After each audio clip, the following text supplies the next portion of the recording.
All right, boys and girls, men and women, gay, not gay, trans, bisexual, pansexual, zer, all the men and women in the world, whatever we're talking about. I don't even know. I don't even know what I'm doing half the time.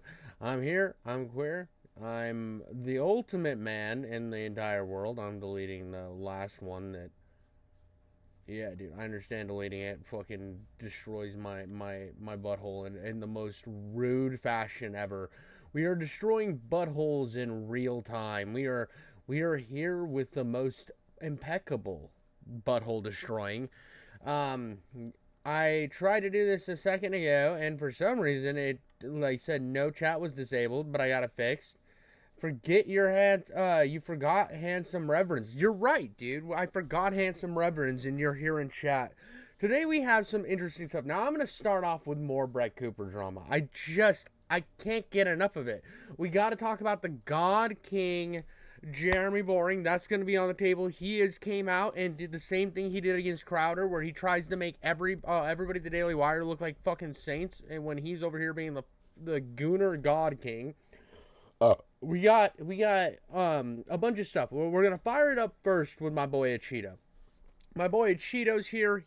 I want to see what he's got going. I find Achito's videos very interesting. You might not find his videos interesting, but let's get into it.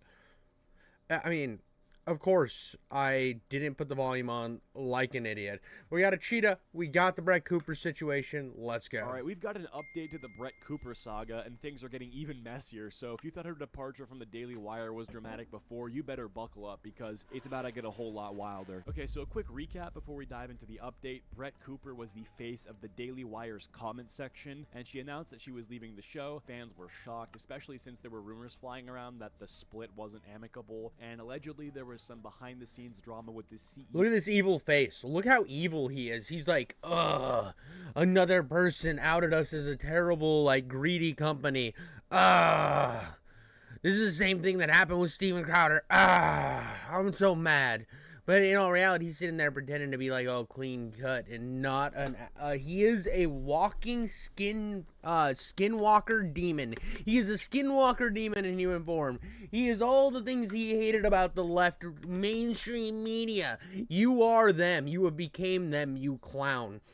It's funny how you will probably see after Brett Cooper launches her show, there will be a bunch of people talking in the Daily Wire kind of sliding at her.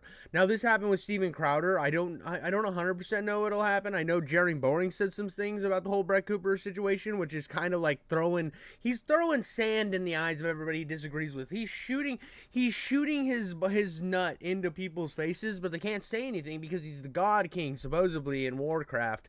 But here's the thing, dude. He did this with Steven Crowder where they did like a whole smear campaign, but it was like a nice smear campaign. It was like, oh, he's just mad. We offered him $50 million. He's being petty. When in reality, what they were doing is they were trying to take all of his arguments and then not address any of them and really just bring it back to the money. Jeremy Boring, and now her replacement is catching heat for trying to replicate Brett's style right down to the mannerisms. And just to show you how much people aren't buying it, the comment section, a YouTube channel with 4 million subscribers, is getting anywhere from 30 to 50,000 views a video, which are views that I get on this channel as of right now, and my channel is on a downturn. Anyway, so we got some big updates today. A clip. Dude, this is something that annoys me about Achito. I do like Achito, but he'll be popping off for a second. He'll be doing really, really good, and I'll check in on his stuff. He'll be real happy, but once it hits a slight downturn, dude, he makes sure to tell everybody every video that his channel's in collapse, that everything's going bad. There's another YouTuber that I respect called G-Man Lives. I really respect G-Man Lives, but if he has a video do bad, bro, he goes scorched earth on Twitter, and he will bring up how that video did bad over and over and over again, bro. He is still to this day probably talking about his Barbie video that flopped, and that's just so cringe, dude. Like make a joke occasionally about it, but leave your shit in the back burner. Who cares? You made a video, it didn't do well, move on. You will get the views again if you keep doing good work. from Jeremy Boring himself discussing the situation has surfaced, and we're going to look at the clip, see what's going on. And yeah, if you enjoy, fill the comment section with metadata to help me in the algorithm. Let's just get into it. All right, so we've got this tweet here that says, extremely upsetting and distressing that Brett Cooper can't be bothered to defend Reagan Conrad, who's the new host of the show, especially since Brett recommended her as a replacement for the host of the comment section to Jeremy Boring. I only hope Brett eventually releases a statement of some kind to combat the vicious rumors. And here's the clip. I have to ask, why does Buddy got 2 laptops set up? You understand each computer can run multiple tabs, but somehow more goofy than this setup is the key that he just randomly has as an Bro, this is the key to everybody's genitals at the Daily Wire. What he does is he like gathers everybody up, puts chastity belts on them, and says, you are not allowed to fornicate unless the God King has allowed it. If the God King has not allowed you to fornicate, this is where we need to fucking lock you down. We need to put you behind lock and key. No more throwing your willies around. The only person who's allowed to throw their willy around is me, the goddamn God King. The goddamn king of being the God King himself. That is the man that's allowed to do it. Everybody else, lock your genitals up and I have the key. Do you get locked out that much? I feel like at that point you got to install some sort of like facial recognition technology. But almost the entire time, 2 years, has been the producer of the show, has helped to write the show every single day, 2 episodes a day, and has been Brett's best friend. And so, you know, some of the accusations was Brett's best friend. Now let's go into, I'm gonna go a little deeper here, even before we even get to, maybe a Cheeto will cover it, but this is a 10-minute video. Who knows if he will or not. I want to cover the fact that after the supposedly nice little breakup here, oh yeah, we're just friends, had some differences of opinion, you know, differences of opinion.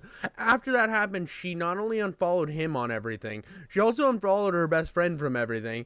And on one of Reagan's like Instagram posts, right, there was something along the lines of, it's kind of crazy how you stabbed your friend in the back, or something along those lines. I'm not going to quote it per se exactly, but there's evidence out there, and that's the only thing that Brett's mom's liked.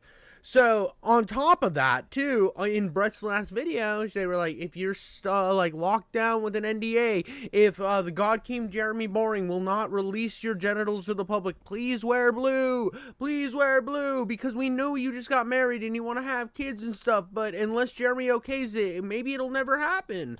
So, now we know, dude, she wore blue. It's over, dude, you're cooked. Against Reagan have been really ugly, like that. And of course they're going to be ugly, dude. Of course they're going to be ugly when there's this, she comes in and she just goes straight Skinwalker. Like, we're gonna see in a couple years, bro, there's gonna be a Creepcast episode. Wendigoon's gonna be like, I'm Wendigoon. I live in the South, and here is the story of the Skinwalker that took over the comment section. And then me Canyon will be like, I have a hairy taint. I'm a fat man. Do you know I have a hairy taint? I got them long nipples. Do you ever just wonder if I could just like, if we would we still be friends if I just killed somebody? And Wendigoon's like, no, I'm a sweet boy. Me Canyon's like, what if I ate them? What if I ate them and then like had sex with the rest of the meat?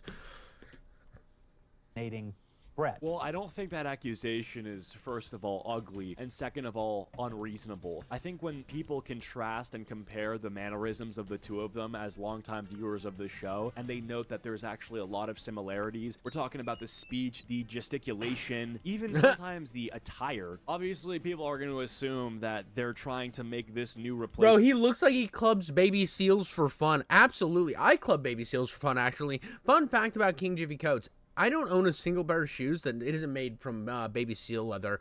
I mean, why would you even buy shoes that aren't made from baby seal leather? There's no fun in it. There's no enjoyment of getting something that's like, oh, it's a cow. It's a cow. That's not illegal to kill. I want something that needed some like strife. If I buy diamonds, they're only blood diamonds. as similar to Brett as possible. In general, you also tend to lose an argument when you attack the argument for being ugly than rather addressing the argument itself. I mean, I'm sure he's going to do that, but just starting it off like that is a little bit not addressing people's concerns. And I gotta talk again.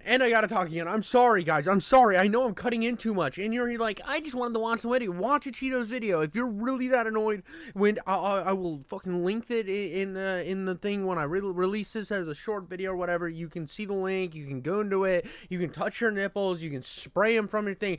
But here's the thing. This is exactly what they did with Steven Crowder. Exactly to the T. They came out and addressed everything but the actual crucial arguments that were where I had like, whoa, so you guys are just locking them down to creepy contracts. You're locking them down to this. You're doing that. This doesn't seem like very, very cool of you guys considering you're a part of the movement.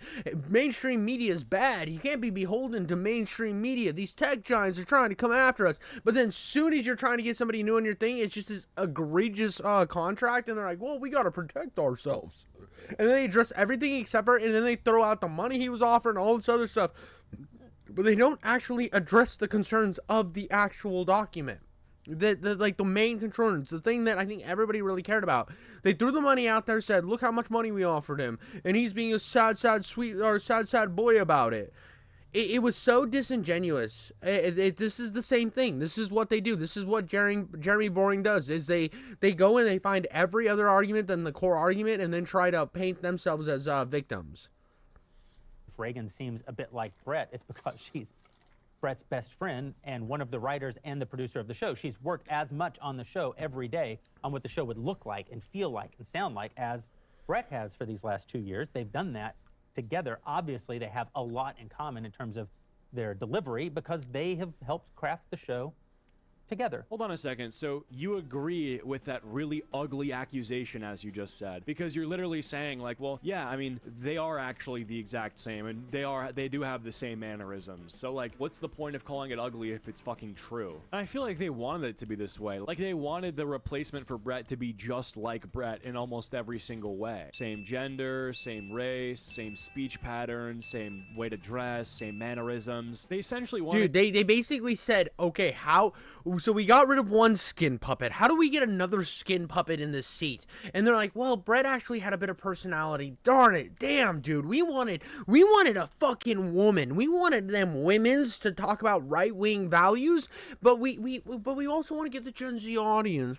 So we got this Brett Cooper bitch, right? She's just be chilling. Let's put her on a show called The Comment Section. And Brett Cooper's like, yeah, dude, I'll help build it up. We'll do this whole thing. She helps build it up to a massive platform. And then they're like, well, you want more money?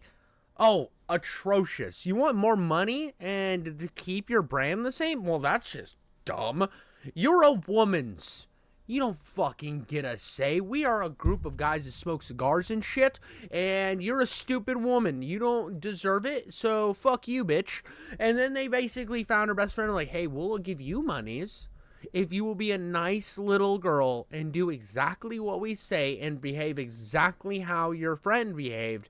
We will give you the monies. And her friend was like, I didn't really like her that much anyway. Remember when I was the maid of honor at her wedding? Yeah, fuck her. She's got a smelly pussy and I don't, I guess. But they didn't actually do the smell test to confirm this, so this is all accusations at this point. To carry the same energy of the show but just have a different face of it. Like they were probably assessing the risk of implementing Reagan alongside a bunch of other candidates and assumed that she was like the most fit for the job because she was the most like Brett. Some of the rumors I saw that we sent Reagan to acting lessons to make her more like Brett, that's absolutely absurd and deeply offensive. Reagan's enormously talented. She's been an enormous part of building the comment. I mean, she's been an enormous part of building the comment section. It's outrageous, dude. Why would we send her to acting classes? That sounds dumb. Dude. And enormously talented. She's been an enormous part of building the comment section for the last 2 years. And I've never sent her to an acting lesson. She's never asked me to send her to an acting lesson or asked her to do anything to be more like Brett. I mean, it's really not that fucking crazy, guy. I don't know why you're so, like, upset on her behalf. You do know in the entertainment industry, it's, like, normal to get acting lessons. Or, like, vocal coaching is totally normal for people who want to get into radio or podcasting. This is the greatest comeback in history. I mean, I don't watch sports. No, I'm talking about Skibidi. I have some friends who have wanted to start up YouTube channels, and I try to tell them, like, yeah, you have the humor for it, but there is a certain way to speak that you are not used to, that you should benefit from learning. It's worth noting that this guy's entire media company, The Daily Wire, hosts a lot of shows that just, like, react to libs on TikTok that are offended or triggered. But now we're seeing this guy get offended himself because people have raised valid concerns about the way that the show is being handled. He's like, that's so mean to say that she got acting classes. It's like, it's really not, bro. No one's saying she's not talented. That's not the argument here. If anything, The argument is literally you saw Brett as like a skin suit, and you're like, dude, we need to replace this skin suit. Let's just put in another Automabot that with nice titties and shit, and then throw her in there, right? As long as she's decently hot, we can make this work and has the same mannerisms as Brett. Well, that way the transition will. They might have not given her acting lessons or whatever, taking the veil off of the jokes for a half second. She might have not been like in acting classes, but I'm sure there might have been there might have been a little hinting, a little nudge after she'd done the comment section a couple times, like, hey, maybe watch some of Brett's videos and maybe try to be more like Brett, you know? Maybe, I'm not saying that you have to be just like Brett, but just a little more like Brett. You see, it's been working for the channel so far. It's been working for what we've been doing. So you should try to do that. You should maybe just kind of try to do that. I could see that conversation happening. And he probably was like, yeah, and you know, if you don't try to do that, I won't give you access to the key to then utilize your genitals in your free personal life, because I had the chastity belt key. Don't you forget that. So be more like Brett, bitch. you know, we've told her make the show as much your own as you can while maintaining the format. But she is like Brett because they are friends and collaborators, have been collaborators on the show. I feel like this guy's been going on and on about something that was such a nonsense accusation in his opinion, yet he spent and will continue to spend time talking about how Reagan and Brett Cooper are not that similar, but they actually really are because they've been doing the same thing for so long. Like, I just don't understand the angle. The angle is like, yeah, they're not that similar, but they actually are in like every way, and here's why. It's actually ironic because I did send Brett to various kinds of lessons. Owned, dude. This isn't pre-watch, I promise you. But once he said I didn't send Brett to acting lessons, I had to cut in. I fucking had to cut in, dude. I had to. It just set something off in the back of my brain where I'm lit on fire, where all of a sudden neurons are getting shot down to my penis, where it's like, that's a lie, or not a lie, it's a misdirection. Like, oh yeah, you think I sent her to acting lessons? No, I sent Brett to acting lessons. Yeah, haha, dude. You're stupid. I'm the fucking God King. Did you not realize I'm the God King? And I sent Brett to acting lessons. Ha, what a known that is. Nobody fucking asked about that. Nobody cared. You're deflecting. You're deflecting so hard. It's egregious. Of course she went to acting lessons. Of course she went to acting lessons. You were doing like a Snow White movie with her. You had like some other bullshit on the Daily Wire where she was like one of the stars in it. You were doing TV shows, and if you're doing shows and shit, you're going to send them to acting lessons. Of course. And that's what you have to pay for when you're a production company. Wow. Your talent, you want to send them to a vocalist and somebody who can help them with accents and shit. That's how it happens when you get an actor and you want them to do a certain thing for the role. Wow, dude. Dude, this is all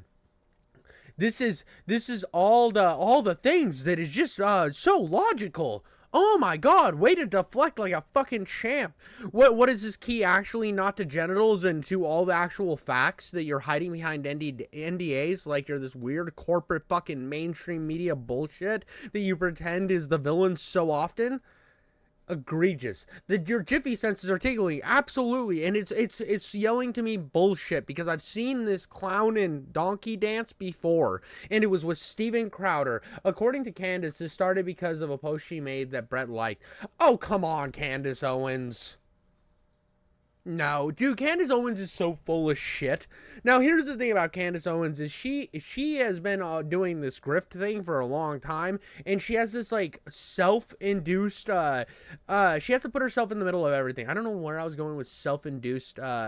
Like she self-inserts herself into everything. She is the grifting dildo of the internet, where she will put herself in any situations and then build her own self-importance. That is what Candace Owens has always done. That is what she will continue to do.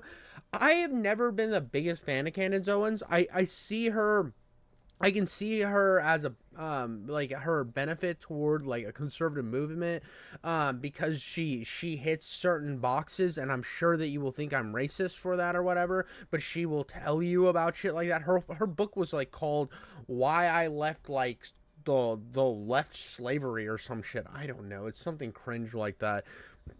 She's like she's one of those people that I take everything Candace Owens says with a grain of salt. But she has this ability to make herself the center of attention always. Now, anybody who has a YouTube channel, to be frank, is going to do that to a small, minute thing. If somebody mentioned me in a video, or like if I had like a fucking sneeze drip of the tip of my penis according to a situation, like I knew one of the creators, and I could self-insert, you know I would. But like, because of a liked tweet, I don't see that as being as relevant. But here's where I think the real thing is. I think that she saw Candace Owens leave. She knew that she was the only female, one of the only big female voices for the Daily Wire, saw how much money that was potentially being made from that channel, thought, hey man, I fucking am I'm a fucking money printer over here. I'm fucking like the king of printing money in this motherfucker. Why am I not getting more money? Asked for more money, and Jerry Boring was like, no, it's my money. I'll just replace you with your best friend. I think that's what happened. She gets carried away with hating Israel. She also glazes Andrew Tate. Yeah, dude. I don't know why. Here's the thing with Andrew Tate. I agreed with some of the stuff he said in terms of like family values, and some of the like standing up for yourself, building something for yourself. But I don't like Andrew Tate as a person. I think he's kind of an asshole douchebag, but there's a part of me that's like, yeah, dude, I actually like some of the things he says, but I also think that he's probably a skeevy individual. It's one of those things where I think there's a lot of things where you can look at somebody and be like, okay, I like some of what you do and then some of what you don't. And Candace Owens, for the most part, I like some of her messaging, but then other messaging, I'm like, what the fuck? And then how she self-inserts herself, God, is it annoying. Like the whole, I remember when she went and Steven Crowder had a spat. It was just like, it's like Steven Crowder took her puppy and she spent a month. It's like the quartering in Brie Larson, bro. It's just like a broken record. It's a performer, not acting lessons. Brett's a terrific actress, and always, the entire time I've known her, she has been, as will be evident when you see the Pendragon cycle. Dude, shameless plug. Shameless fucking plug. Do you see how he just did that? He went to he deflected with the acting lessons and then utilized it as a build-up to then promote their own show, which Brett Cooper probably doesn't make very much money off of, and probably will not make very much money off of. And when they do like another season of it, she's just going to be mysteriously gone. Oh no, Geralt is no longer played by Henry Cavill. Oh, what a shameless plug. But I did send her. Speaking of shameless plugs, make sure to like, comment, and subscribe. To dancing lessons and singing lessons in preparation for her role. Hi, I'm Gabby, co-founder of Magic Spoon. Shut up, Gabby. Dude, it's so shameless, dude. That is such a fucking shameless fucking twist, bro. Now let's hear from our sponsors. At Snow White, I sent her to dialogue coaching sessions to help her with her role. Not pre-watched. Everything I fucking said about blatant normal things that go on with movies and acting. God, I'm a fucking genius. I'm sitting here, I'm tingling from my nipples, my arm hair's standing up, my ball hairs are curling and dancing, and they know this shit was already coming. It's not even hard to figure out though, because that's just how acting works. That's how the industry works, bro. What's the summary of the situation? Jeremy Boring basically saw Brett Cooper as a fucking skinwalker and was like, I can replace you with another. He basically saw her as a fucking meat dragon. That's better. Saw her as a meat dragon that would utter anything he would say, and when she decided to leave because she thought she had value, he put another skinwalker in her place. He was like, I can find another flesh puppet to throw in front of the camera to appeal to Gen Z. And then he probably, once her best friend, maid of honor, decided to take over the role, was like, oh, look at this, dude, you're not enough like Brett Cooper, could you be more like Brett Cooper, please? And now he's over here just fucking doing the same thing he did with Steven Crowder, addressing everything but the core issues. That's your summary. In the Pendragon cycle, and that's good. That's like saying that you shouldn't send a performer to lessons is like saying that my political host shouldn't read books. They should just know everything. It should all be natural. What nonsense. You should always be making yourself better. A skinwalker is a demon that, it's like an evil entity that takes the form of someone you care about.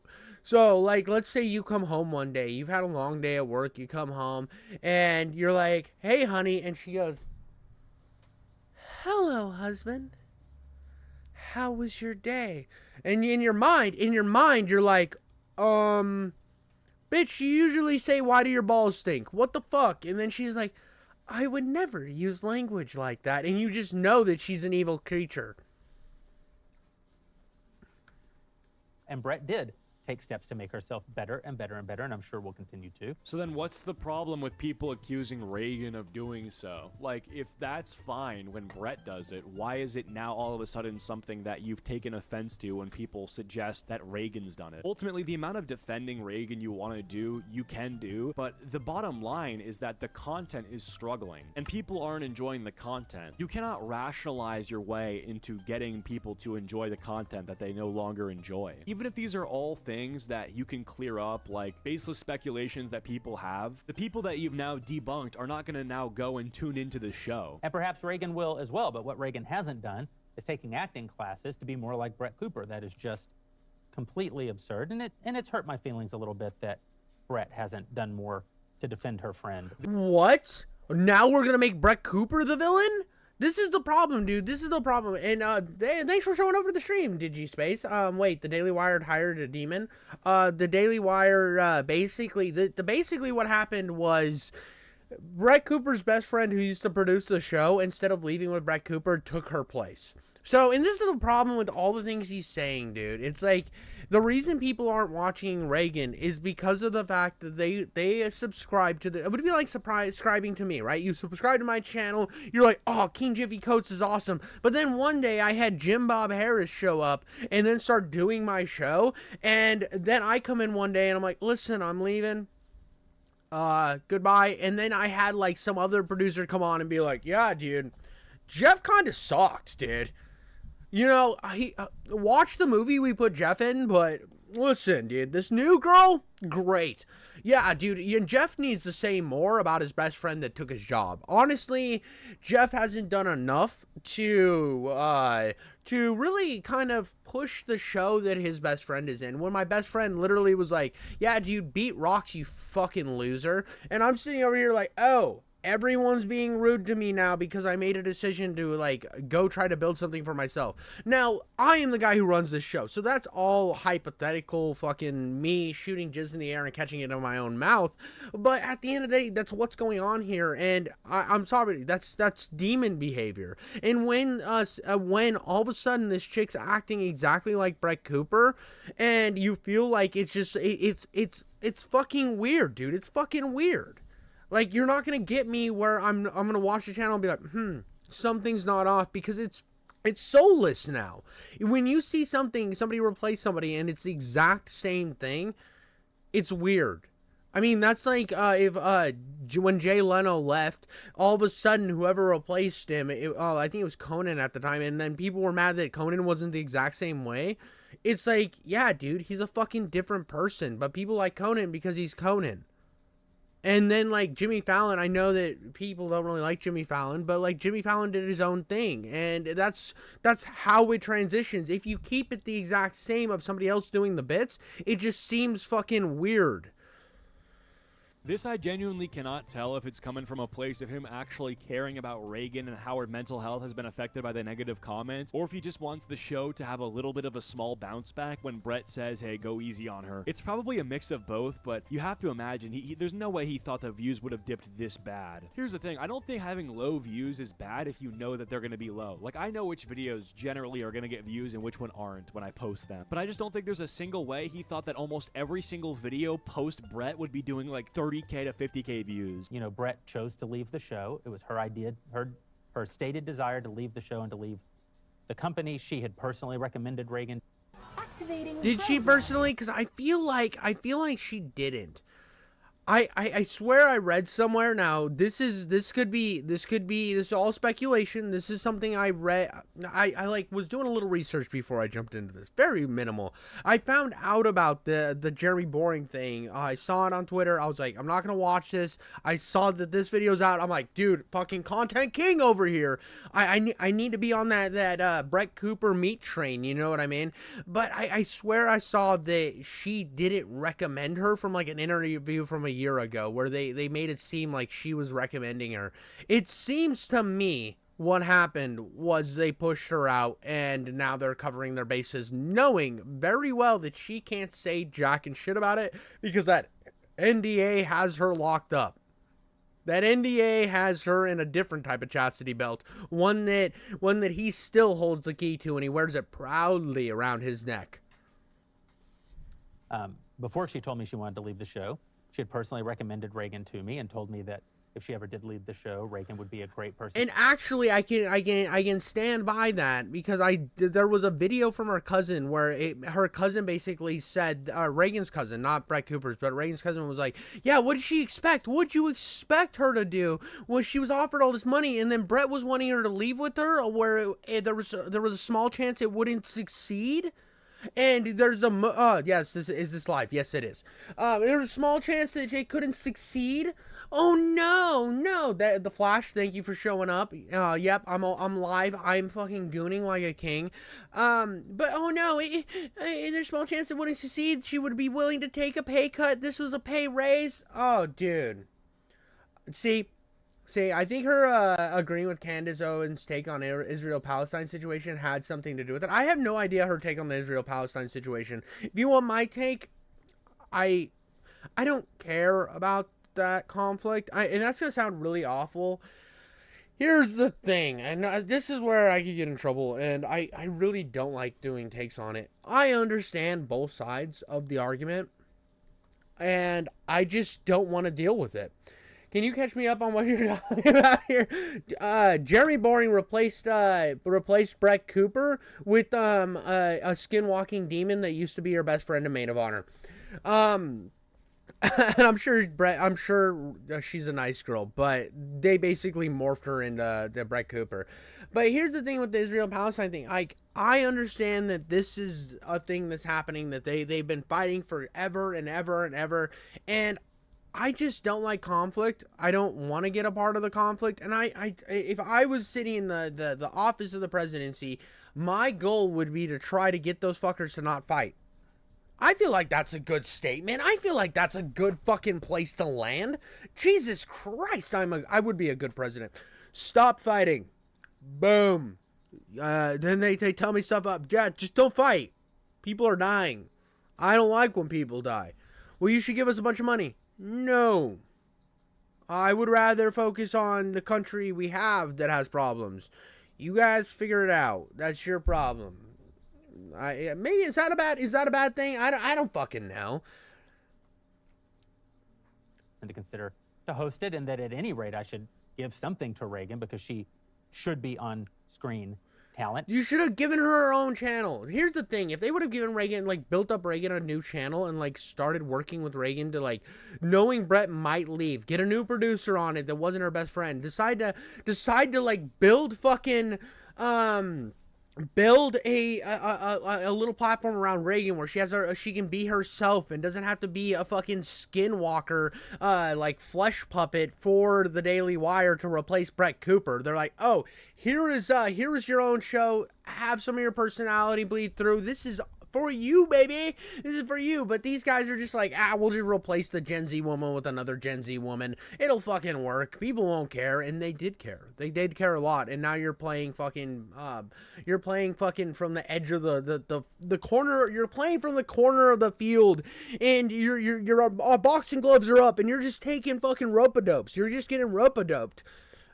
You would be on the other side if you were rope-a-doped. I fucked up that analogy so bad, dude. This is why Ben Shapiro's wife can't get wet, is because of my rhetoric on the internet. I'm sorry, Ben Shapiro. Big sad about it. Make sure you give Jeffy some love and hit that like button. Yeah, hit the like button. And the audience, whenever Reagan would guest host the comment section, the audience loved her. The comments were almost universally positive. In fact, many of the things that they're now criticizing her for in the comments were the things that they liked most about her when they didn't know that Brett was leaving the show. Well, yeah, I mean, like, it's under completely different circumstances. Like, yeah, well, you liked me when I wasn't the replacement.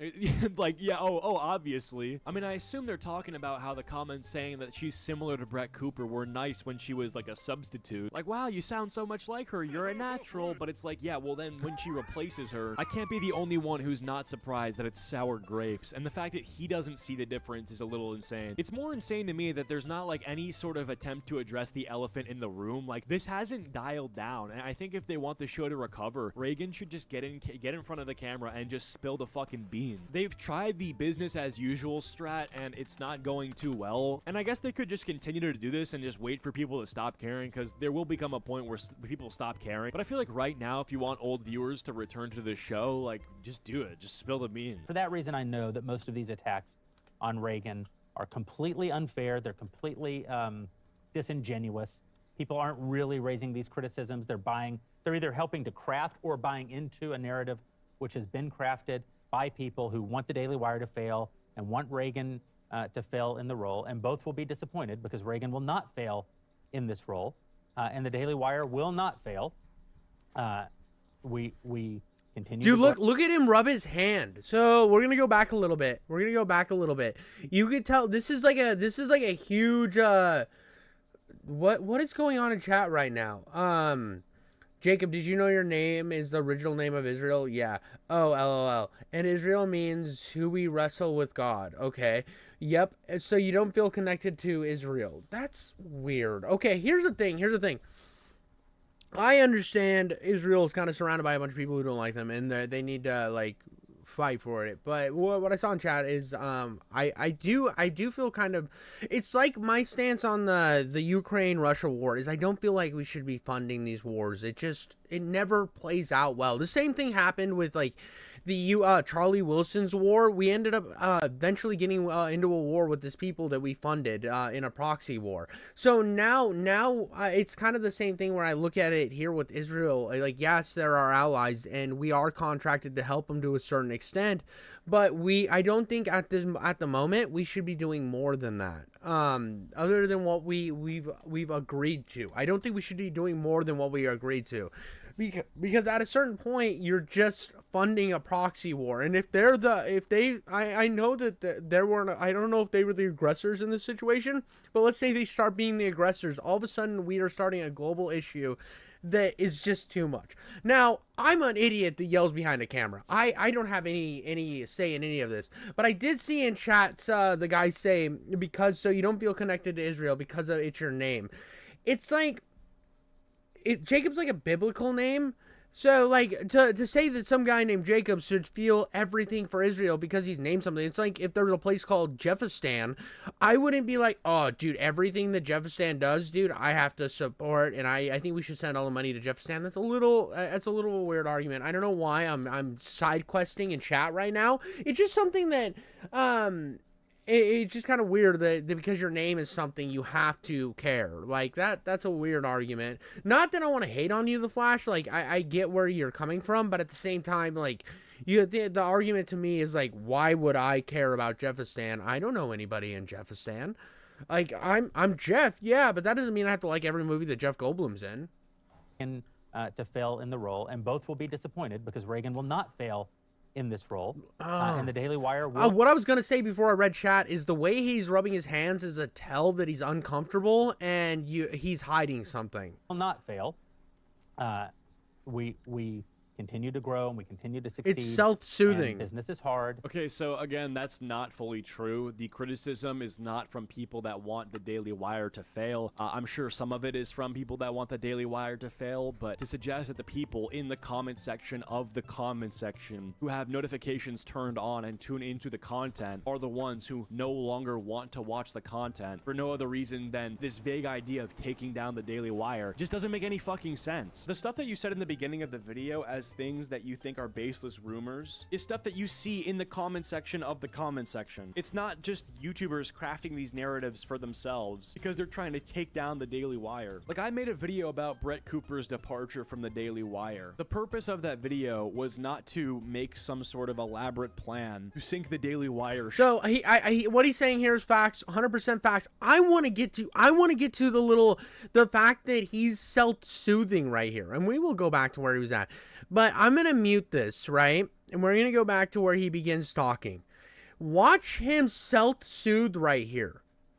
He's going, because he deflects again. He deflects to the idea that you want the Daily Wire to fail while self-soothing, and he knows he's hiding shit here. He's uncomfortable with what he's saying, but he knows that this is the correct action, so he is purposely, his body's giving him away. Now, I'm not a fucking body language expert, but to me, this looks like, oh, I have to say this. How do I make this back? How do I bring this back to, we're the victim, they're the aggressors.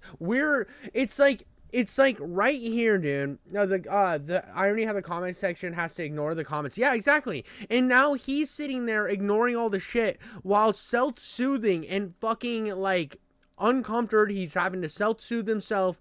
It's because he's doing the same thing he did with Steven Crowder, where it's like, we're now the victims, you guys are the aggressors. We need to have this fixed. This is a huge tell, and I think this is a miss by Cheeto. Like, look how uncomfortable he is. He knows that he's been media trained. He's trying to figure out how to put the blame on anybody but the Daily Wire as a fucking, let's dig us out of this hole. And what is he doing? He's deflecting his fucking ass off. He's scared that they're gonna take his God King key away to where he doesn't control the chastity belts anymore, and people are allowed to use their genitals at the Daily Wire again, and that's not what he wants. He wants control of all the genitals, and that's exactly what we have here.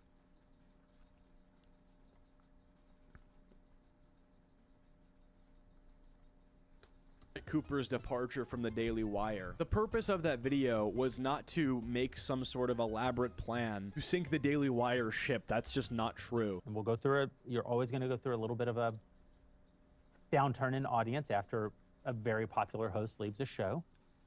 But Brett will go on and build her next thing, and she'll do just fine and continue to be very successful. And Reagan will continue to find her footing with her new role as host of the comment section and continue to thrive. And absolutely, we will do other kinds of content with Reagan. You know, Reagan and Brett are different. We did other kinds of content with Brett in the form of acting. You know, she played a very important role in the Pendragon cycle because Brett is a very gifted actress. Anyway, that's it from this clip from Jeremy Boring. I don't really know what else to say other than what a not good video. Michael Knowles and Matt Walsh are staples to the Daily Wire. They probably have wonderful contracts that are very beneficial to them, and it seems like they're big enough movers to honestly they're big enough movers, and I think they're core members of the original Daily Wire, that there will never be a moment where they leave. I think they have a lot of pull and a lot of say at what goes on in the Daily Wire because they're OG members, along with that bald dude that smokes cigars. I can't remember what his fucking name is. All I know is he looks like an old wrinkly ball sack Dr. Evil. I can't remember what his name is. You'll have to let me know in chat. Jiffy belongs in Criminal Minds as a show or as a part of the behavior analyst unit. Yeah, dude, because I got that fucking Jeremy Boring's number down, bro. I've called it. I'm the guy that's putting details on the shit that needs details. Matt Walsh is the only channel I watch on Daily Wire now. Matt Walsh has this thing where Andrew, I don't even know how to fucking say that. Andrew Klavib,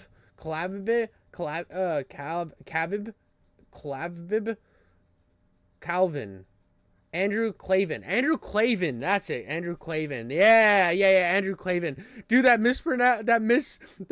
fucking mistype, bro. Well, Jordan Peterson was a later addition, and I think Jordan Peterson, I think when his contract's up, we might see something along the same lines where he does his own thing, because, or maybe, I don't know what his contract's like, but I could see Jordan Peterson leaving the Daily Wire. Or am I a fan of Critical Drinker? I actually haven't watched a lot of Critical Drinker stuff. Somebody tried to put me onto him a long time ago, and the drunk Irish voice thing he has kind of wasn't my main thing. I can watch a Critical Drinker video after this. Well, I am more than happy to watch some of his content. But the whole Daily Wire crew, I think the ones that you will never see leave is Andrew Clavin, Matt Walsh, and Michael Knowles, because they're core members. It's like Ben Shapiro leaving.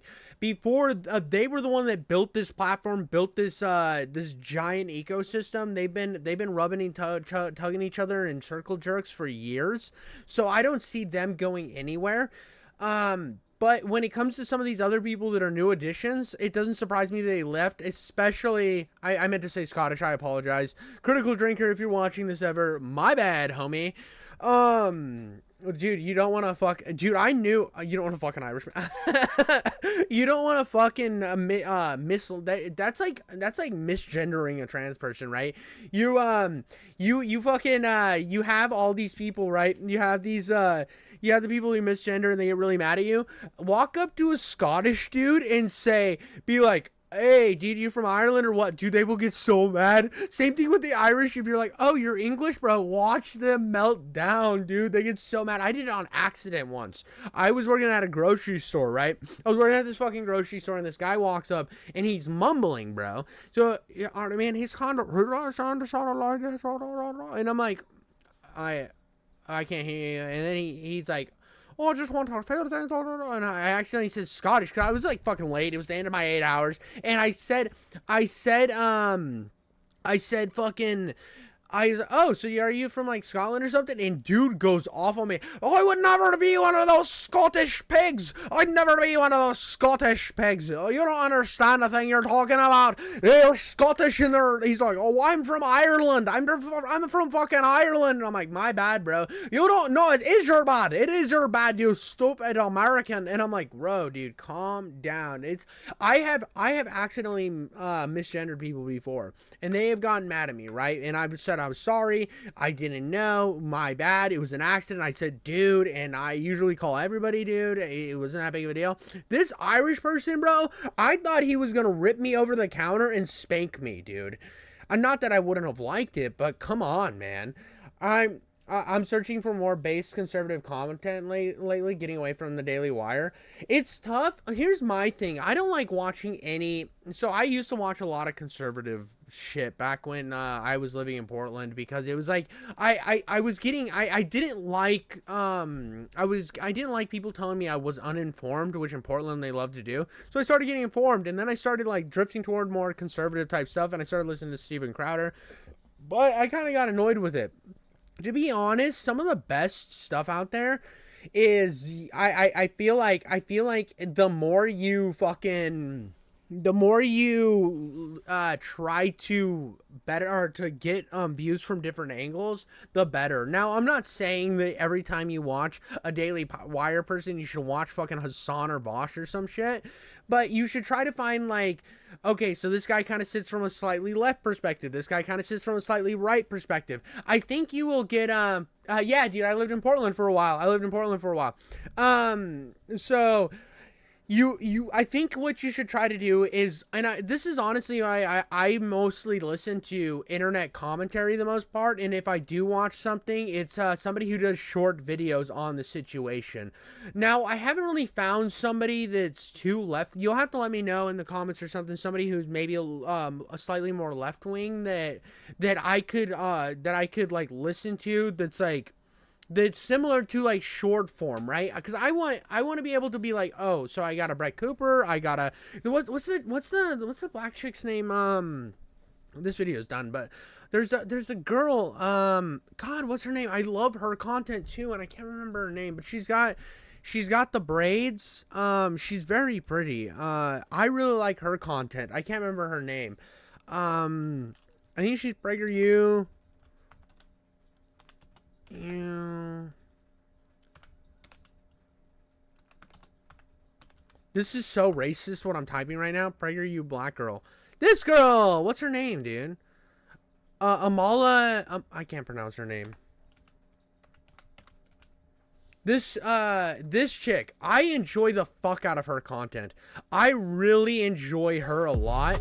Now, I don't watch a lot of her stuff, but not Candace Owens. I don't like Candace Owens. I like this girl a lot. I think she's charming. I think she's more charming than Brett Cooper, to be honest. I like her better than Brett Cooper. I think she's amazing. I think her videos are really good. She's fun. I've always enjoyed her content. And I don't even like most of the PragerU people. I think they're cringe, but I really like her. She's got kind of like a quirkiness to her, but not like that annoying quirkiness. It's just fun to watch.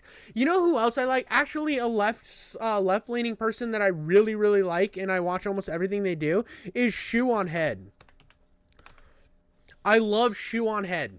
I love Shoe on Head as well. Am I not subscribed to... Oh, dude, what the fuck? Why am I not subscribed to her? I have multiple YouTube channels, so, like, personal, and... So, I like Shoe on Head a lot. I've always liked Shoe on Head a lot. And people call her, like, right-wing, but I think she's always been, like, a Bernie bro, right? She's always been a very Bernie bro type character, and she does fun little shorter videos that deal with, like, SJWs and stuff, and I find her position always very interesting because it's way more centrist. I think people like Shoe on Head's very, very... I think they sit at a very interesting place because they're more your Walmart American, your fucking normal everyday opinion, your people that are sitting on the left but are confused of why the left is the way they are. This is the people that I think Harry Sisson... I don't like Harry. Harry feels like if we're thinking of the same guy... If we're thinking of the same guy, this guy feels like an industry plant. This guy's so fucking industry planty. This guy is fucking wildly industry planty. I don't like him. I don't like the way he's so disingenuous with his arguments and is willing to lie blatantly. And he's been caught on enough shit that he's a propagandist, and I don't like that, dude. I don't like people who are 100% propagandists. Now, I understand that people like Brett Cooper with the Daily Wire, there is definitely, and PragerU, there is definitely a slide there, but with Harry, it's constant. This dude showed up on fucking TikTok, and he is like one of the most egregious people everywhere. I forgot about him. Thank you for letting, I was just messing. Yeah, dude, I know you're messing with me, but I just wanted to go on a tirade, about this guy. He is just, look at this, dude. He just, like, he's so pretentious. He's like those fucking white people that want to tell, like, people of different races exactly how they should think, which comes off way more racist than being actually racist. It's wild, dude. I mean, it's one of those things, like, this is a story I've told before. So I'm Muslim, right? Like, not very active Muslim. I am Muslim. I have family in the Middle East or whatever, right? It is why I am Muslim, right? No, not even a big deal. Who gives a shit, right? But he's the type of person that would walk up to me And this happened to me in real life. Some chick walked up to me that like knew me and was like, "Listen, we're here for you and your family and all this stuff." And I'm just trying to fucking go somewhere. I'm literally walking. I'm walking the direction I need to fucking go, and this bitch stops me. And like, she's one of those people that has to blink in order to like reset her mind. So she's like, "Hey, I was wanting to know that we're here for you." And I'm like, "What do you mean here for us? Like, what are you talking about? I don't understand. Like, thank you for like, what do we need you for?" I didn't say that, but I'm like, "Yeah, cool, dude." And she's like, "Yeah, with the whole Israel Palestine thing." And it's like, what? Like, my family's from a whole ass different part of the Middle East, bro. Like, what are you talking about? What are you even saying? And it's like, I'm married into, like, so it's not like my blood relatives, but it's like my in-laws, right? And I'm like, what are you even talking about? And she's like, "No, like, you should, we just want you to know that we're supporting the Palestinians and all this stuff." I'm like, listen, I have no idea I didn't even know about the conflict, right? I didn't even know about this fucking conflict because I was living under a rock. And I'm getting lectured and, like, sympathy baited by some chick that wants her, views, like she wanted this conversation to happen so she could say, "Hey, this Muslim couple I know, they agree with me, and well, listen, you shouldn't say stuff about that because it offends people like this Muslim." I looked at her, I'm like, "Yeah, I don't care what is happening over there." She's like, "But what about all the people?" I'm like, "Listen, the war ends tomorrow, the war restarts again the next day. Literally nothing in my life would change." As horrible as that is to say, as awful as that is to say to somebody, I'm like, listen, it has no effect on my life. I'm going to go to work, I'm going to come home, I'm going to hang out with my wife and my baby, and I'm going to go back to doing the shit I was doing before. Whoa, what a fucking taint wagon of a concept that everything that's happening in the news will not affect you on your day-to-day basis. And like, that's kind of the effect I get from people like this, where they utilize other people's struggles and then try to, or not even struggles, they utilize other people's like social points or minority values to then bolster their own bullshit arguments to then try to be the fucking intellectual superior white person. And I hate that, dude. I fucking hate that. But give me 2 seconds. I gotta pee, dude. I'm about to fucking explode.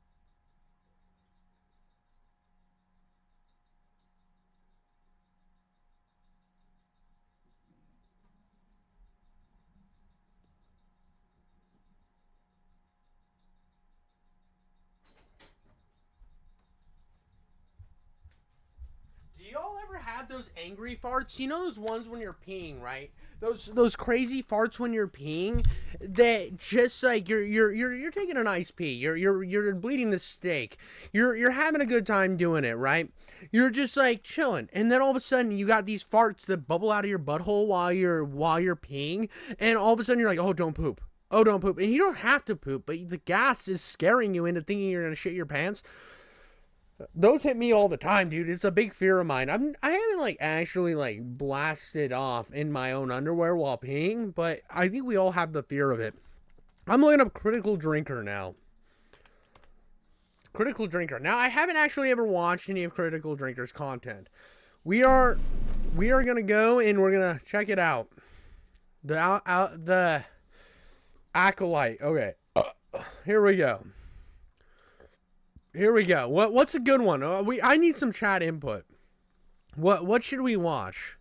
I know he's a smaller channel, and he needs King Jiffy Coats to give him some love, to some big vibes, you know. I'm gonna avoid this one because I actually want to see the Falcon as Captain America. It's like I like Falcon in the comics as Captain America, and I would like to see. I want to see where it goes. I know that it's gonna be shit. I know that it's gonna be a super flop or whatever. But at the same time, I'm like, I don't want. I want just. I like Anthony Mackie a lot. I've always liked Anthony Mackie a lot, so I'm interested. Oh, that's the movie guy, right? Yeah. Somebody in chat told me to watch her. She has really nice boobs. That's horrible to say. I guess. I don't know what's culturally relevant anymore, but I like boobs. And let's see a positive one. Let's watch a What do you think? I don't want to watch that one. This is Rock Bottom. We're gonna watch this one. That an alcoholic can never... I don't actually know much about Critical Drinker. I know zero about the Star Trek shit. So we are about to go into a deep dive. I know the Star Trek. If you want to watch a better Star Trek than Star Trek, watch the fucking Orville, because the Orville is awesome. They say that an Orville. alcoholic can never truly get on the path to recovery until they've hit rock bottom. And that's exactly what Section 31 is for Star Trek. Absolute, complete, and total rock bottom. The end of the line. The deepest oceanic trench of despair where only slimy, deformed monster fish lurk. The very fecal-encrusted bedrock upon which all other crap masquerading as Star Trek now rests. A pointless, brainless, joyless vanity project made by a man who shouldn't be in charge of a Starbucks, never mind Star Trek. Watching this movie was 90 minutes of pure, unadulterated misery. This is a movie. They made a Star Trek movie recently. I didn't even know about this. Is how bad it's gotten with Hollywood and their movies and stuff, and all these streaming services, that they can release stuff and I have no idea. And the sad thing is here, I actually really like all of the like reboot Star Trek movies. I never watched the original Star Trek run. It wasn't for me. I didn't care. I like watching what's his face be like, this is the Star Trek Enterprise, beam me up, Scotty, was like, William Shatner is not my jam. I do not like I didn't see the Ben Shapiro review of Batman. Dude, if he hated that Batman movie, he's stupid. I thought it was entertaining. And also, dude, come on, dude, Lenny Kravitz's daughter, bro. Woo! Dude, she's fucking hot, bro. I loved the Batman, dude. Anyways, Turkey Tom hated his review of it. It was hilarious. Dude, Turkey Tom. Bro, Turkey Tom is in a position right now where he's probably mad sad that his boyfriend Destiny is in trouble. Like, Destiny is in mad trouble and Turkey Tom has to stop glazing. This is probably tough for him. He's probably having a big internal struggle because of it. But I just think it's crazy that we have such desensitization of bad movies lately, that something like an IP like Star Trek can drop something or Star Wars and nobody gives an absolute shit. Nobody cares. No one cares. Even in they don't give a slight smidge of a crusty jizz token of what's going on with the whole world. Like, there was a time and place where you could have been like, oh, dude, did you hear there's a new Star Trek movie coming out? And even though I'm not the biggest Star Trek fan, I know how powerful of an IP it is, and I'm like, whoa, dude, is it good? And they were like, yeah, dude, you should watch it. That's why I watched the Star Trek reboot movies. Like, the Khan thing I heard was fucking awesome. I watched it. It was fucking awesome. I liked that Rise of Khan movie. And then I watched the first movie, and then I watched the movie after that with Idris Elba, and I'm like, this is awesome, dude. I'm sold. Simon Pegg as Scotty and all this other stuff was so good. I was fucking jizzing out my earlobes. Tornadoes of come were hitting like trees and houses in the Midwest. There was a whole thing, and Trump had to like stop FEMA from being shitty or whatever, and it was like a big deal. Now, dude, they can drop something like this and I will not hear shit about it. There will be no buzz about it. Nobody will care about it, because instead of crafting like really good stories, they're just worried about like brownie points. And I think we're going to see an industry shift. I think we're going to see it swing back toward the middle again, because this shit's not working. It was the creative equivalent of being forced to watch someone exhume the corpse of your beloved gran, dress her up in latex bondage gear, Fucking come NATO, dude, and fire her out of a howitzer. It's the kind of movie that retroactively makes me embarrassed for all of Star Trek, because no matter how good it once was, ultimately it was all leading up to this. Anyway, let's get this over with quickly so I can slip into something more comfortable, like a fucking coma. Section 31 begins in a parallel universe where Philippa Georgiou murders her entire family to become the leader of the Terran Empire, and the runner-up gets to become her lackey because he didn't have the inner girl boss that he needed to succeed. I wonder if this embittered rival with a very obvious grudge against her might become relevant later. Anyway, flash forward to the present and Well, this is a problem. I see him already kind of building the thing, and I think the girl boss thing is kind of annoying. Like, I think it is an issue. And this is like the opposite of what people said about the so I watched the Wakanda I can't remember what it was called, the Black Panther movie where it's got the fish people. I liked that movie. I know a lot of people said it was woke or whatever, but I saw the girl taking up her brother's mantle as perfect. I liked that. I liked it a lot, and I know that's going to be to the people who are watching this because you wanted to hear your views echoed or whatever. That's going to hurt. But I thought she was the perfect like a transition without them just fucking retconning him. The fact that when he died, there was going to be this hole. And it was very sad that he died. And the fact that she took over and it was somebody that they didn't have to rebuild throughout the story. It was somebody already there that didn't want to take up the mantle but had to take up the mantle. I thought they did some really good character work with her in that movie. And I thought she was a really good choice. And the way they wrote it, I thought was really good. Now, there are my problems with that movie. Like, kind of the influences behind the fish people I thought were kind of stupid and poorly written.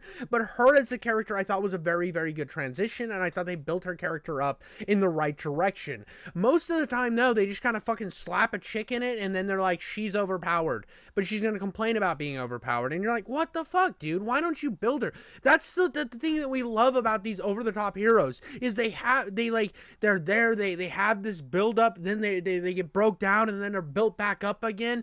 Like, you take any Arnold Schwarzenegger movie or any fucking Stallone movie where they were like the pinnacles of being badasses. They started kind of badass, but they get broke down because the odds are so much stacked against them that then they have to rebuild themselves out of that. That's the story we want. We want to see somebody get knocked down that shouldn't be knocked down and then rebuild themselves back up. You know, it's like you started from the bottom and you build yourself up to this level and then you get knocked back down to the level and build yourself back up again. That's to me how it works. It's like they don't understand. You're right, they don't understand character arcs, and that's the problem.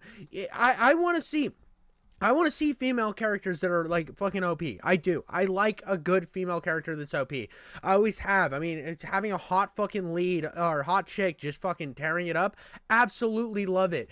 But if you're not going to do the character work that's necessary, get the fuck out of here. But I'm not the kind of guy that's like, oh, because there's a woman in it, I'm just going to write it off. That's like the whole South of Midnight drama. I'm like, she could be very interesting if the game's written really well. Now, I know that there's other drama behind the scenes with South of Midnight and all this other stuff, but at the same time, I want it to be good. I'm not willing to just look at something and say, oh, it's woke, and then write it off just right away. I want to actually get my own opinion on it. But most of the time what happens is they sit here, they spit in our mouth and expect us to swallow it, even though they spit like fucking Cheez-It dust into our mouth. It's all goopy, you know, when you like sneeze and they were eating Cheez-It and it comes out all crunchy and shit. That's what they're spitting in your mouth, and they're like, swallow it, you bitch. And I'm not gonna do it, dude. I'm sorry, I'm throwing up. Giorgio gets recruited by a bunch of absolute retards who apparently represent the best that Section 31 has to offer. I mean, they're so good that she literally spots every single one of them within seconds of entering her bar. Fuck. How exactly does the vetting process work for this place? Is it like collect Kino, 5 stop. ring pulls and become a secret agent or something? My cat's anyway, tearing shit whatever. up. Who even cares at this point? The retards apparently need her help capturing an arms dealer who's transporting a dangerous bioweapon, because there's always a dangerous bioweapon in modern Star Trek. So they capture him by punching him in the face. Really? I'm not even kidding, that's literally... Well, here's the problem too, because they don't understand how to make a good villain anymore either. This has been a problem that the MCU has had basically from the start. There's this thing where they're trying to make the villain either too sympathetic, right? Or they make the villain way too sympathetic and they need to have this backstory, so they're a villain because of society or some dumb lame shit like that. I don't know. It's always super gay. But or it's just like a cartoony, like everything else will be serious. It'll be building up, but the villain's this fucking cartoony amalgamation of political figures they don't like. And none of it seems to land because they're not actually building real menacing characters. Like the thing that works so good with even the remake of Khan is a wildly like imposing figure every time he shows up. And what they're scared to do now is to create a villain that's incredibly well created, build this awesome villain, and then never utilize him again because they're going to beat the villain.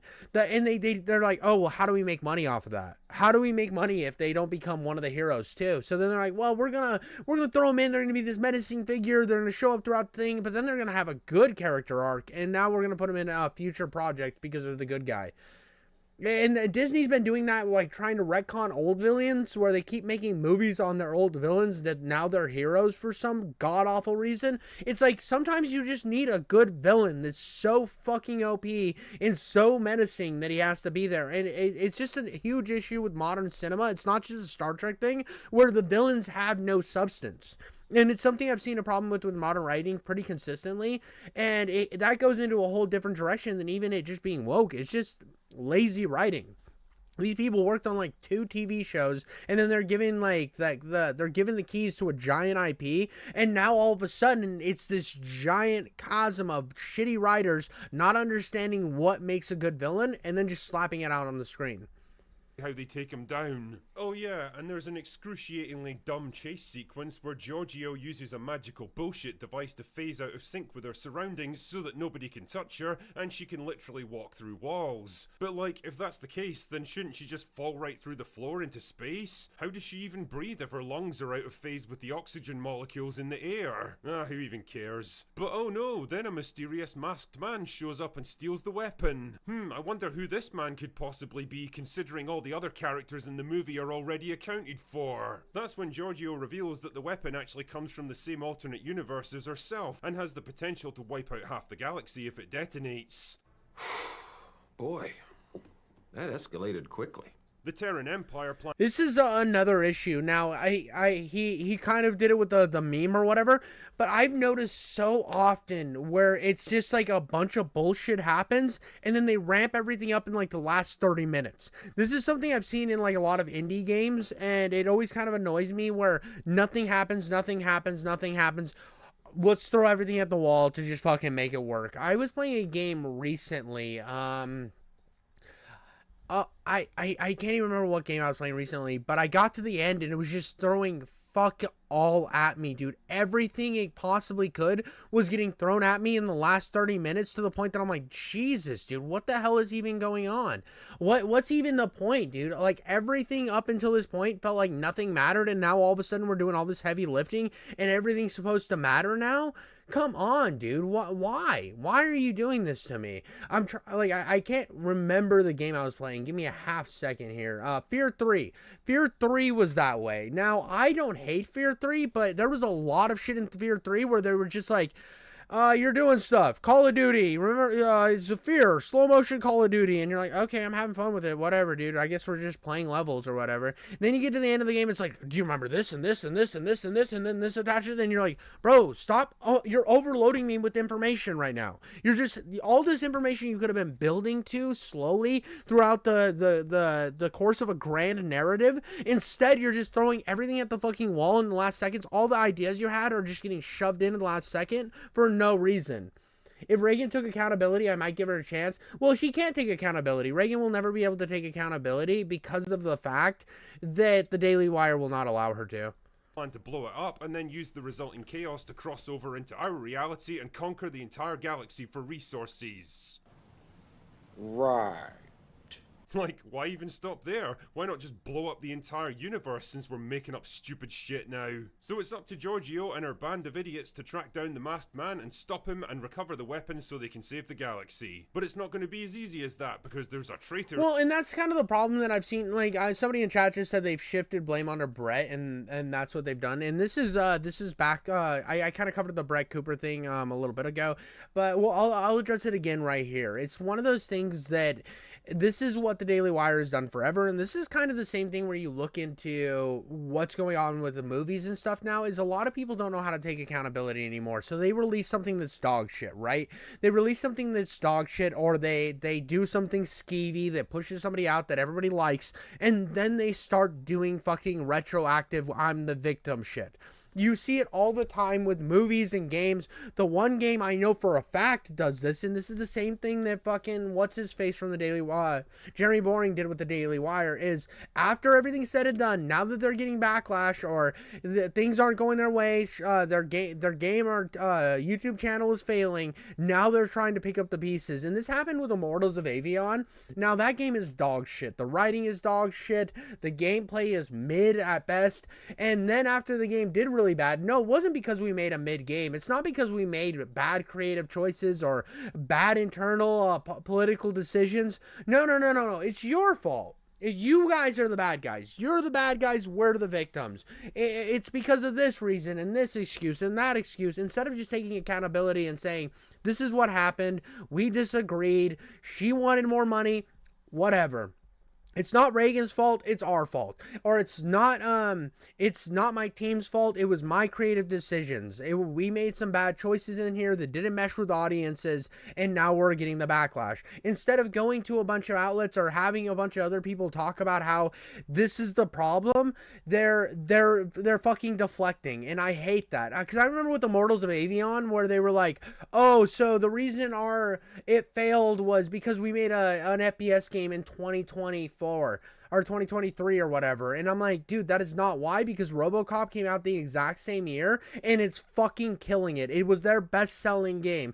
And then when I see shit like this movie right here, it's like, well, you're using this IP, it's doing shitty, and then you're going to deflect saying audiences are fucking sexist or whatever. You're deflecting from the fact that you don't have creative writing skills and you probably shouldn't have the job you have, but you know the right people and have the right connections and you're a part of the right union. And this is, you can see it in almost every industry, and it's so funny that happened with the Daily Wire, because they literally harken on the fact that they're not like the mainstream media, they're not like Hollywood, they're not like it when they are the exact same thing, and we are seeing the same echoes that we're having problems in the movie industry with the Daily Wire right now.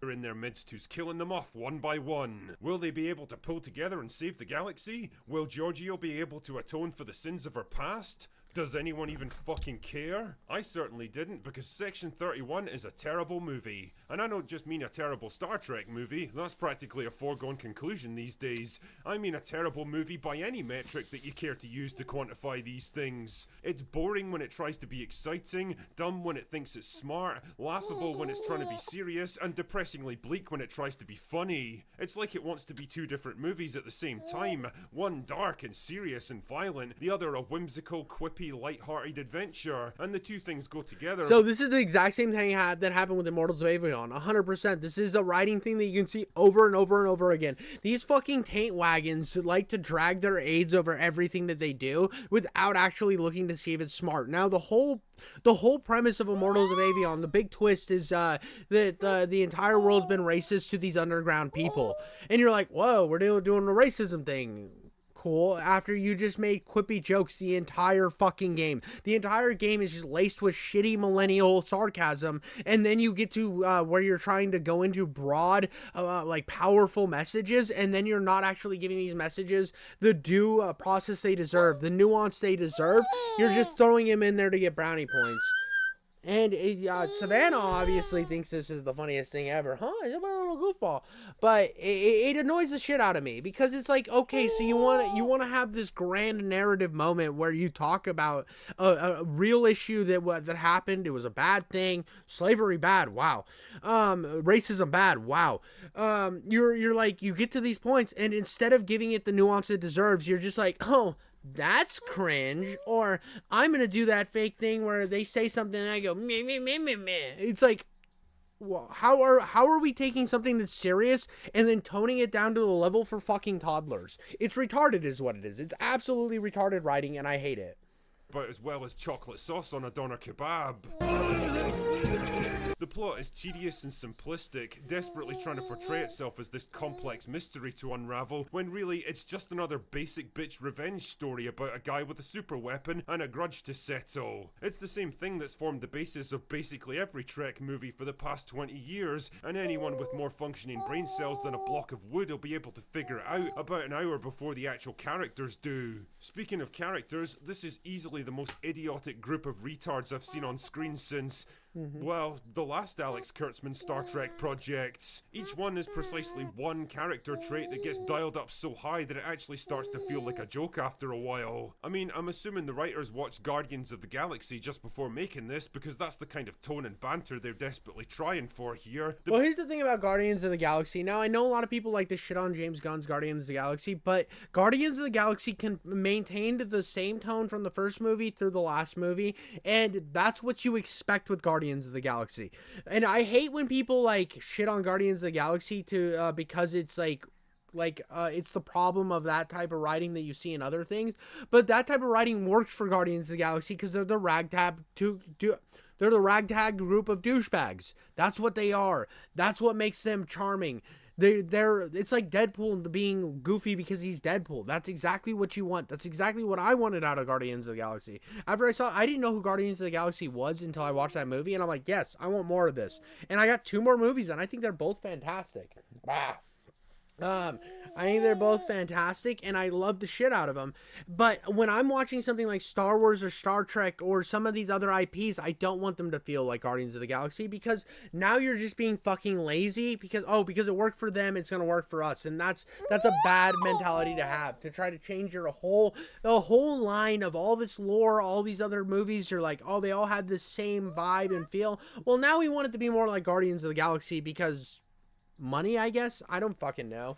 And they don't have half of the creative writing that the Guardians of the Galaxy story does. There is creativity. There is turmoil that the characters go through in moments of weakness that you see between all these characters in these different arcs that isn't had in these other IPs. And I think that it's something that Guardians of the Galaxy does really well. And it's almost a contrast to what the rest of Marvel does. And that's why the Guardians of the Galaxy movie did well. That's why Deadpool did well, is because there was more care crafted into these characters, and there's more people standing behind the idea of what they started as, and they weren't willing to compromise on it. Because stuff like Thor had never really had an identity, and it's just kind of all over the place. And you look at some of the other characters that they've just kind of fucking ruined their character by trying to make them fit in this MCU fucking paint by numbers. Yeah. Trying to make them fit in the MCU paint by numbers has ruined these characters because of the fact that they're trying to make everything the same because it worked for one thing. The big difference, though, is that Guardians was written and directed by someone who actually knew what he was doing. This wasn't.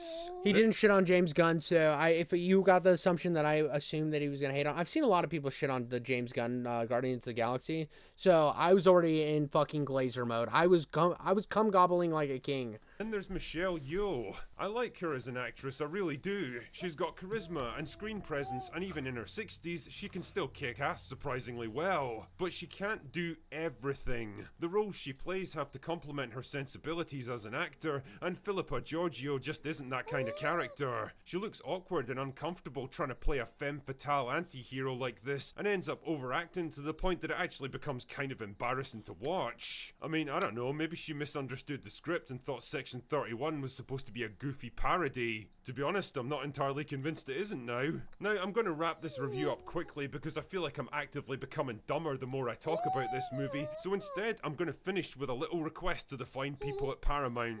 No, forget that. This is a desperate plea. For the love of God, guys, stop making Star Trek. And especially stop this talentless moron from making Star Trek. Put simply, he isn't your guy. He was never your guy, and the longer you keep him on...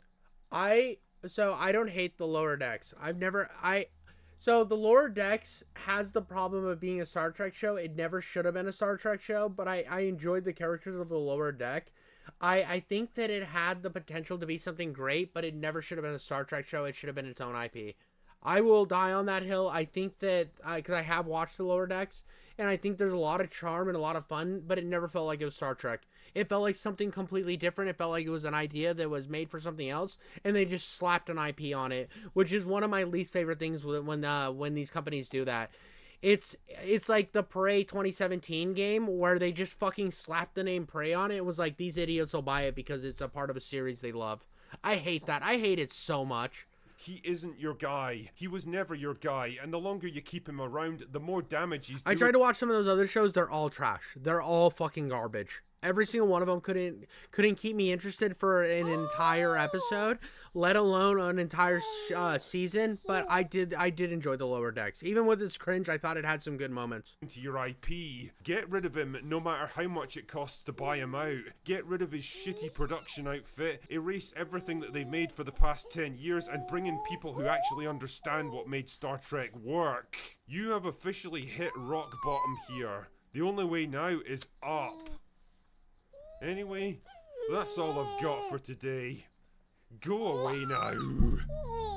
That was a good What are you video. doing? Pouring the milk first. That was a good video. First critical drinker video I have ever seen was pretty solid. Pretty solid. I'll give him a like. I'll have to check him out again. I'll hit the subscribe button, which you guys should all hit on my channel, because I'm trying to blow the fuck up, guys. I'm trying to be a big deal. I want to be a big deal so bad. I want to be a big deal. Dada wants to be a big deal. Dada wants to be a big deal. But in reality, that was my. I think my big problem is them trying to make everything the same, and then they think that they have to put a big IP on, because like this idea that everything needs to have a big IP attached to it is just so disingenuous. People don't understand why. Take a skim through Batman, the Ben Shapiro Batman review. I can watch the Ben Shapiro Batman review. I have no problem doing that. Ben Shapiro. But the problem is that you have to attach a famous IP to everything. Everything has to have a big established IP instead of creating anything new. And the thing that sucked, which Batman review is it? Tell me which one. Batman Goes Woke. Oh, it's probably this one. The Batman, right? But the problem is, it's like, instead of just coming out and doing something original, like, I think the Lower Decks could have been an original sci-fi show that would have been just fun to watch, instead of like, oh, here's our new sci-fi show, putting the marketing behind it. This is cool, you should watch this, it's funny. Instead of doing the legwork to create a new show, they're like, we'll just slap Star Trek on it, we'll just slap Star Wars on it, we'll just slap DC Comics on it, Marvel Comics on it, and you're like, what the fuck, dude? It's awful. It's awful. I just don't like when they do that. But right here, we got the Ben Shapiro, the Batman review. Ben Shapiro, the Batman. Now, I like the movie The Batman. Yes, do I understand that the Riddler is just kind of an incel fucking, kind of slight at probably the right-wing incel 4chan user. Yeah, but those guys are crazy to begin with, so I could see it totally happening. On top of that, the Riddler was always kind of a cringe character. I didn't like the Riddler suit design. I thought it sucked, but the Riddler has always been kind of a cringe character. And I liked what they did with the Batman. And I thought Catwoman had like a really fucking annoying cringe speech in the movie. I can't remember what part it was. It was kind of like annoying where I rolled my eyes. But other than that, everything else about the Batman, I thoroughly enjoyed. I thought it was a fun movie. I can't wait for the sequel. We're about to get into Ben Shapiro, the guy who bows to the God King himself. Ben Shapiro here is going to tell us what we should think about the Batman. Alrighty, folks, so last night I went and I saw The Batman. My review of that is coming up in just one moment. This video is sponsored by Ring. Jesus, shut up, bro.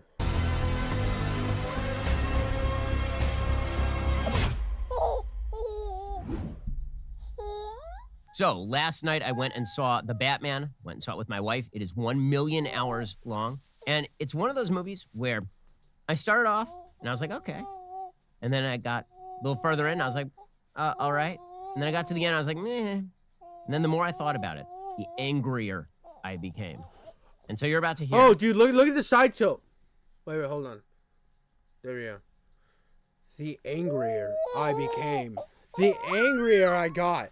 My daughter is so angry because the movie The Batman exists. She is so mad. We have to hide our children, hide our dogs, hide our women because the Batman movie exists.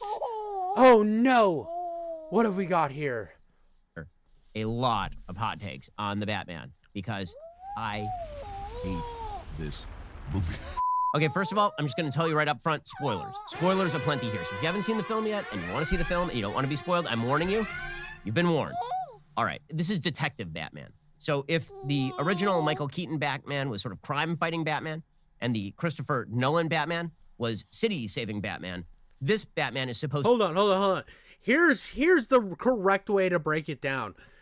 The Michael Keaton Batman was fucking Batman comics, like the Frank Miller comics meets the 60s comics done by Tim Burton. Like, it works in all those regards, right? It works in all those ways. Then you have the Christopher Nolan Batman, which is, what if Batman was a real person? That is kind of how that breaks down. What if Batman and all his villains were real? How would they look? This is Batman in the real world. And then we have this one, which is fucking Detective Batman. He's right on that. But the other two, I think he mischaracterized. This is one of my biggest gripes when people say, who's the best Joker? I mean, well, all the Jokers kind of did exactly what they needed to for that performance. And I'm talking about the fucking not Heath Ledger, the Jared Leto Joker too. I liked Jared Leto's Joker for that movie. I actually don't hate the Suicide Squad. I had a lot of fun with the first Suicide Squad. I don't think it's great by any means, but I thought it was a fun trash movie that I can just enjoy because it's mindless. I don't hate it. And I'm a very simple man to please. Just give me some fucking cool action scenes. Let me have a little fun with this. Let me enjoy my ride, and I will be happy. So I got that out of Suicide Squad, and I thought Jared Leto did fine for what that movie was trying to do. Now, I think that movie feels like it has a lot of holes, and I feel like the director did something completely different, and Warner Brothers sucks, so they probably shut it down to, well, we should just fucking change the whole thing. Well, anyways, I feel like each Joker has done perfect for what they were contracted to do. And even Jared Leto in the Justice League movie, I thought was really, really good. So, but like, but when I look at like Jared Leto, obviously he wouldn't be good in the Christopher Nolan movies. And then I look at Heath Ledger's Joker, and I know he wouldn't be good in the Tim Burton movies. They were perfect for the roles they were designated, and I just don't like the thing, well, who's the best Joker? I couldn't see Jack doing the Christopher Nolan one, and vice versa with Heath Ledger. I just can't see it happening. They were perfect for their movies, and that's all they needed to do. To be Detective Batman. And this has a long history in the Batman comics. Some of the best Batman comics, particularly my favorite, The Long Halloween, is rooted in the idea of Batman not just as Caped Crusader, but as a great detective. Wait, I hate to pause it again, but do you think Ben Shapiro actually read The Great Halloween? Or do you think somebody on his team read The Great Halloween and said, you should use this as a reference point? Well, what do you guys actually think? What do you think, Ben? Do you think Ben Shapiro actually reads comic books? Because from what it always sounds like from him and the rest of the Daily Wire is anybody who reads comic books, anyone who plays video games are childish and stupid, and you should be working at the coal mines. That's always been my problem with the Daily Wire guys, is they always seem like that old conservative that I've never enjoyed. The ones that would like to cancel the Dixie Chicks because they said something bad about George W. Bush, and I'm like, or they hate Howard. They would have hated old Howard Stern because he said edgy shit online. That's what my thoughts on the Ben Shapiro-esque Daily Wire guys has always been, is they're these stuffy fucking cigar smoking conservatives that would be happy to switch they would be happily censor anybody that didn't agree with them. I don't know, I just don't see Ben Shapiro being the fucking I believe Ben's nerdum. Maybe I could be completely wrong, but he's never given me the vibes of I'm a huge Batman fan. Smarter than everybody else, capable of picking up on clues, investigating and tracking down crimes. I'm going to start with what's right with the film, because it's going to be real short. So what's right with the film is that it looks great. It is a film noirish take on Gotham City. It almost feels kind of like retro Taxi Driver Gotham City. So everything is very dirty. It's all taking place at night. It's shot in kind of grayscale at times. It's got a lot of warm oranges and reds, but against a very dark black. So it's a lot of muttered dialogue. It feels as though it's taking place in the same city as Joker is taking place. So if you saw Joker, Todd Phillips' Joker, which looks like 1970s New York, it feels almost like the other half of that, but it seems more like the take on what future New York would look like if you were living in New York in 1970. That's sort of a good way of putting it. The music to the film is okay. I think that Michael Giacchino tends to be a little bit derivative in how he does the scores to the films. This one, he basically takes the music that Hans Zimmer and James Newton Howard wrote for Batman Begins in the Nolan trilogy, which the theme goes da da, and here he just inverts it. So instead of da da, it's da da. Okay, fine. So it's a little bit derivative, but the score is totally fine. The acting is okay, as we'll find out. Here's the thing. I'm already. So he's got the acting. I will cover that. But with the score, you have a fucking. Look how much shit Ben Affleck got for just putting on the suit. Right? So this guy's coming in making a Batman a standalone movie after the Christopher Nolan movies already exist. Ben Affleck got dragged to the fucking mud when Ben Affleck, I think, is the only guy to play Batman who was big enough to play Batman. He was the actual comic-sized Batman. Ben Affleck did a fucking great job, and nobody gives him any credit for that, and it sucks. But if I was Todd Phillips, right, and I was making Batman, and I had to make a score for it, I would say try to make it similar, but enough different that it sounds like its own thing, but has enough nods to Christopher Nolan's, because I want this to be more based in realism. Mine's going to be based in realism, but with some nods and stuff to the comic, and I want it to feel like a real gritty world. So I feel like Todd Phillips, or I think is who's directing it, right? I think he wanted to make his own take on more of a detective style Batman while taking influences from the comics and the Christopher Nolan movies, so fans of both could get something from this IP. I think it was done intentionally, because when you watch the Batman, it feels like a good mashup of a comic book style detective Batman and also the Christopher Nolan style Batman. I think it plays on the ability of both of those very, very well, and I think that was intentional because of the audience's reaction to the Ben Affleck style Batman. In a second, they give Robert Pattinson nothing to do as Batman. Nothing to do as Batman. I didn't think that Zoe Kravitz had any sort of chemistry with Robert Pattinson. So she's fine. I would disagree. I think there was a lot of chemistry between Robert Pattinson and Zoe Kravitz. I thought that their back and forth and their chemistry is one of the strongest things in the film. I think Zoe Kravitz did a phenomenal job. And she's also very hot. I mean, this is the best, the hottest we've had Catwoman be since Halle Berry played her in that shitty movie. She is the next Halle Berry, but she's the good Halle Berry Catwoman. That's what she is. Because it's a lot of the stylized choices and her mannerisms. You can tell she took a lot of inspiration from Halle Berry in terms of mannerisms and how she acts. But she is a more in-depth character, and I think honestly, the Batman Returns Catwoman is worse than than Zoe Kravitz Catgirl. Fuck. And I think Robert Pattinson he's kind of hit or miss in the role, because I don't think he's a very good Bruce Wayne. I think he's a good Batman, but I don't think he's the best Bruce Wayne. He's a little too moody. He's like, I'm an angsty teen. But we're not gonna act like the acting in this movie's bad, because Colin Farrell fucking kills it, and he might say Colin Farrell kills it, but I need people to know that Colin Farrell as the Penguin, and I've watched most of the Penguin show, he's fucking amazing. He's perfect. I think everybody in this movie's cast perfect, and I'm gonna die on that hill. It's kind of flirty. I didn't see anything particularly wrong with her performance. I just didn't see a lot right with her performance. You have John Turturro showing up as Carmine Falcone, and he is John Turturro, so he's okay. He's somewhat menacing. The best performance in the film is Colin Farrell playing the Penguin. You literally cannot spot Colin Farrell in this makeup. There is no way that you can see Colin Farrell here. The whole movie, I'm staring at him going, that's not Colin. It is Colin Farrell. It's the best performance in the movie. Paul Dano gives a good performance in the film, although he's sort of playing the Joker a little bit, although he's playing it more. Well, Paul Dano played Paul Dano. He was my least favorite part of the movie, his character, and I like him as an actor, but he literally is just playing Paul Dano like he does in every single fucking movie, and I think everyone else's performance was outstanding, but Paul Dano's was just kind of like he's playing fucking Paul Dano. He's playing almost the same part he played in that, there's a movie where he's a serial killer, and I cannot remember what it's called, but I remember liking it a lot. More wide-eyed, as Paul Dano is apt to do. The main character of the film is the Riddler, and herein lies the main problem with the film. The biggest problem with the film is that the film hates Batman. No, it doesn't. Like the actual Batman character hates the Batman character. And this drives me up an absolute wall.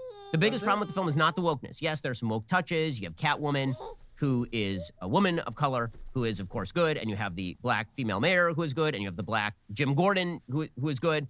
every white character. Okay, I'm gonna step in for Jeffrey Wright. Jeffrey Wright killed it as James Gordon, and so I'm on the firm belief that you should cast whoever's perfect for the role. Sometimes that might be a race swap. Hence the Equalizer and Denzel Washington. He was the perfect choice for that role. It does suck when they just slap somebody in and then they're like, you have to like this because we're swapping it. And that does annoy me. It does annoy me when it just feels like it's done for political reasons. Jeffrey Wright, though, fucking is perfect in this role. And I think that I can't see it any other way. Because, like, of course, I like, there's a lot of actors who, like, Gary Oldman, who played it really, really well. But Jeffrey Wright was just such a good casting. When I saw him as the cast, I was like, I could see Jeffrey Wright in this part. Is apparently bad, like all of them. Fine, whatever. I don't really care about that. That's fine. You have Catwoman say stuff about white privileged elites, and she makes a suggestion that Bruce Wayne as a child, when his parents were killed, he doesn't really have a right to be super upset about that because, of course, he was very, very rich. That doesn't, kind of rings hollow. That fucking speech annoyed the shit out of me. That was the worst part of the movie, was that speech she gave.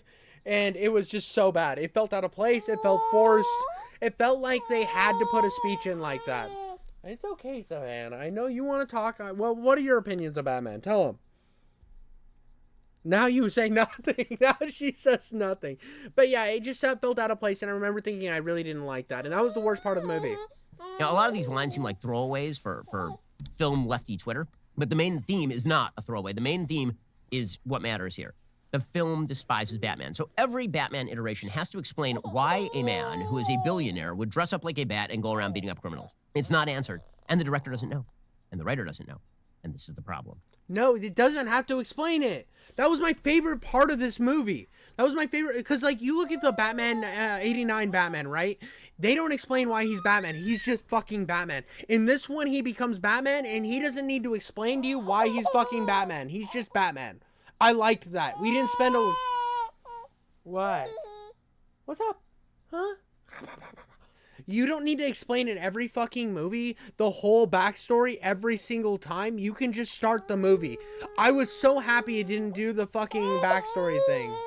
So in the Nolan films, to take the contrast, the question as to why Batman does this is because if Batman does not actually intimidate the criminal underworld because the city is so corrupt, no one else will do it, and money isn't going to solve the problem. And so he needs to create a theatrical kind of fear in order to dissuade the criminal underworld from participating. And then, as it turns out, he also has to save the city itself and demonstrate his faith in the city by becoming a symbol. Here, you don't really know why Batman is doing what he's doing. It's never explained. He's very wealthy. You don't need to explain it to you. You can look at every single scene, every single set design. You already explained that it looks like the 70s post-apocalyptic future. Nobody's doing anything, so he's doing it. That's all you need. That's it. That's what they did so well in this movie, is they let the atmosphere and the world building show you why the Batman's needed. They didn't do it with exposition like they did in the Christopher Nolan movie. They just did it.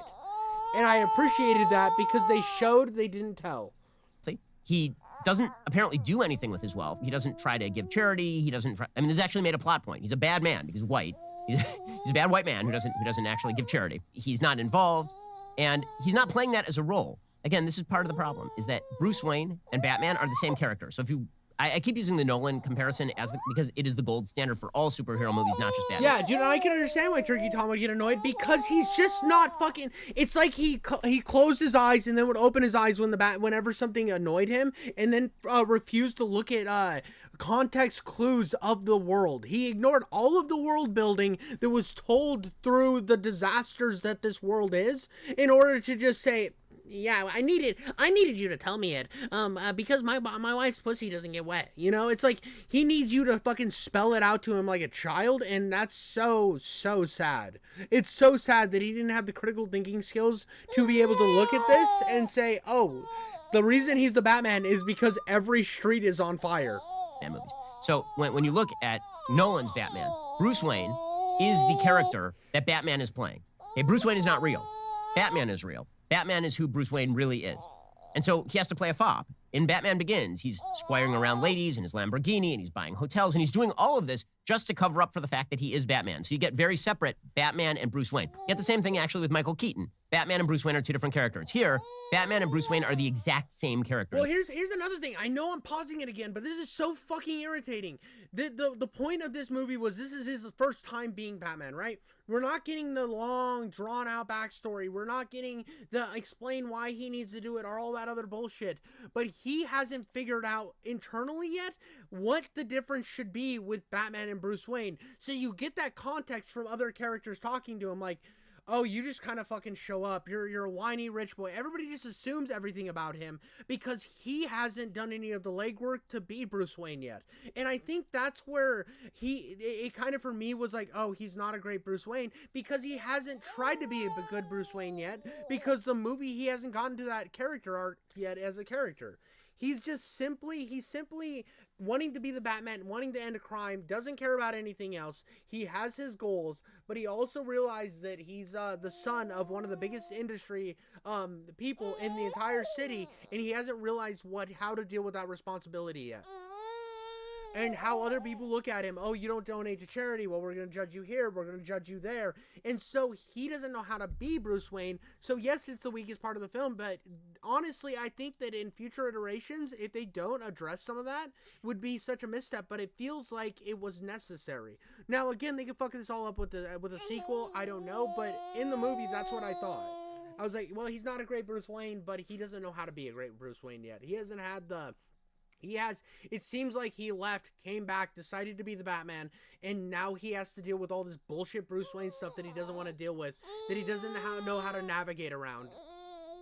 There are points where Bruce Wayne is walking around. He's got the same dour expression, same glazed look, same kind of emo thing going on as Batman does the entire movie. And so there's no dichotomy. Alrighty, folks, well, I may not have loved the Batman, but here's the thing. Real Batman knows how to protect himself and protect his family, and you should too, because you need Ring Alarm. It's true. Ring makes an alarm. Ring Alarm is an award-winning home security system with available professional monitoring. It's more than just security. Ring Alarm can help protect your home from flooding, freeze, and fire as well. Ring Alarm works on any house or apartment. So here's the actual plot of the film. Batman has only been Batman for a couple of years, so he's not really good at Batmaning yet. And he is tracking down criminals, and he gets drawn into a plot by the Riddler. The Riddler is giving clues so that Batman can track down all the way through the system of Gotham, this citywide corruption that apparently is going to bring down the entire superstructure of faith in the city. Meanwhile, you have Catwoman, who's Selena Kyle, played by Zoe Kravitz. And Zoe Kravitz is similarly engaged in an attempt to commit a robbery against one of these underworld figures, but she's drawn into Batman's orbit by a murder that both of them are investigating at the same time, the murder of her roommate, maybe something more going on there. The Riddler is the main villain of the movie. You see the Penguin a fair bit. Carmine Falcone is one of the big characters in the movie. You get a little bit of Alfred. And so here's the thing.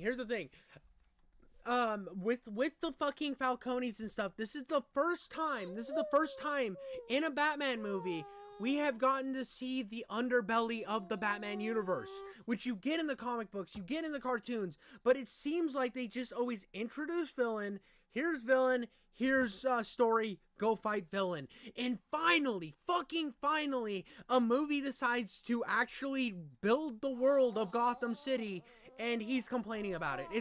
I'm a Batman fan, but I don't understand why we're doing all this other stuff and not just focusing on the Riddler. You're not a Batman fan. You're a fan of the fucking movies. I refuse to believe you read the comic books, because the comic books and like the animated series and all this other shit actually dive into the Falcones. They dive into these mafia struggles and all this other stuff that Batman also deals with alongside dealing with the villain. This is the only movie to do that, which is, if you're a Batman fan, this was a fucking win in that. I was so happy. You have no idea how happy I was to see a Batman movie actually go in and do some world building that the comic books usually do.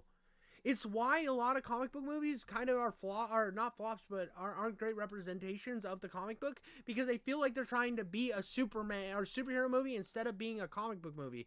It's why anime a lot of times gets a better rap, because of the fact that they actually, the good anime actually adapts the stories that they come from. So this actually felt like an adaptation of the crime world of Gotham that you don't get to see in anything else. They talk about the crime world, they do all this other stuff, but it's like, oh, big villain, he's gonna do a bad thing, we gotta stop big villain.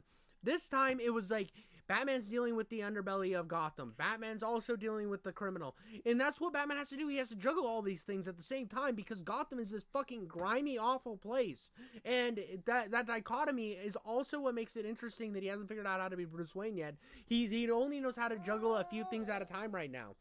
It's like Ben Shapiro will say, oh, he's only been Batman for like 2 years. Why hasn't he figured out how to be Bruce Wayne as well?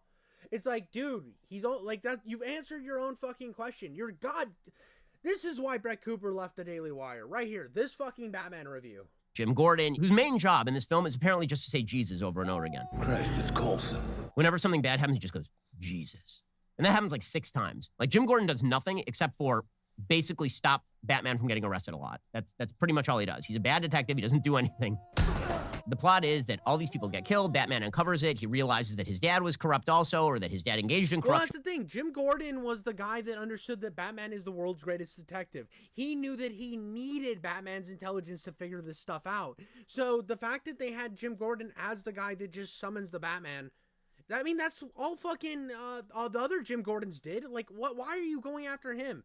I felt like his portrayal was really good because he's just a guy going to work. He knows his job. He works with a bunch of corrupt cops. They don't want him diving into this shit.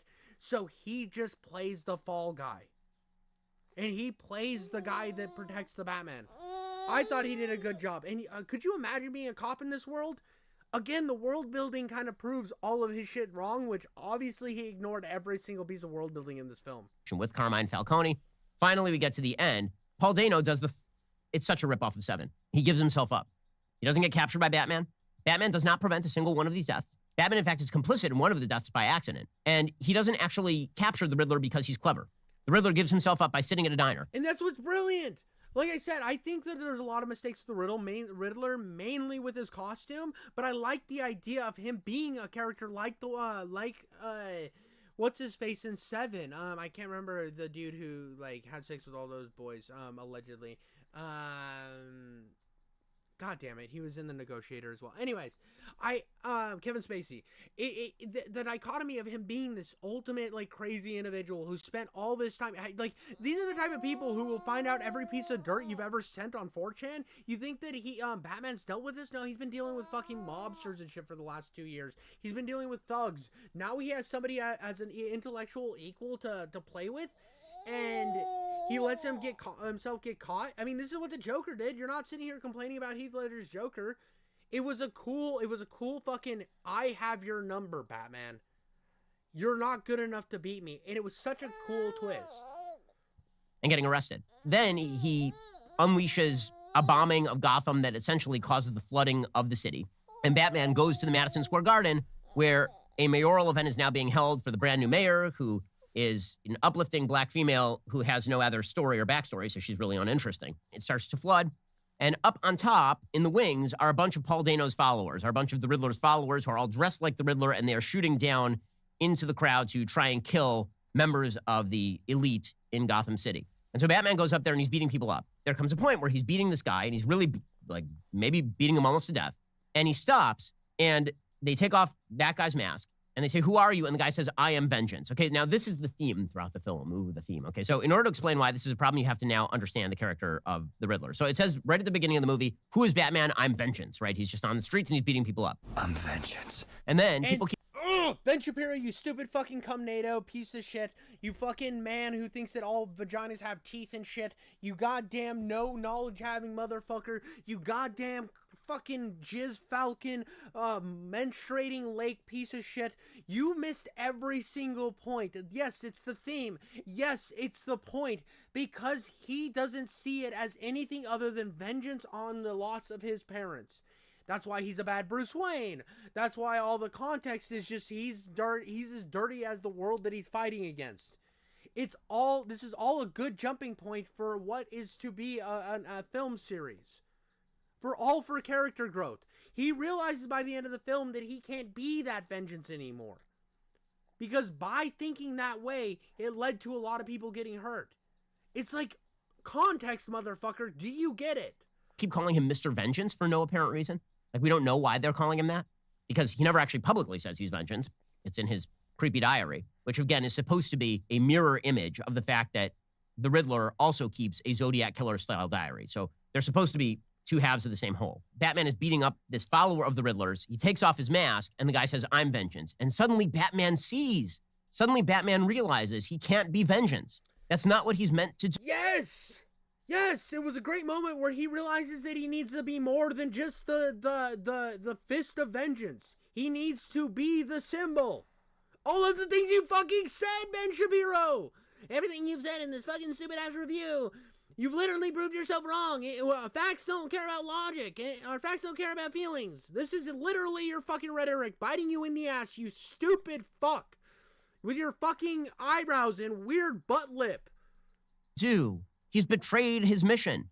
And so that's why you have a butt lip, is because all you do is spew shit. And descends on an electrified cable because he's trying to stop people from being electrocuted by this flying electrical wire.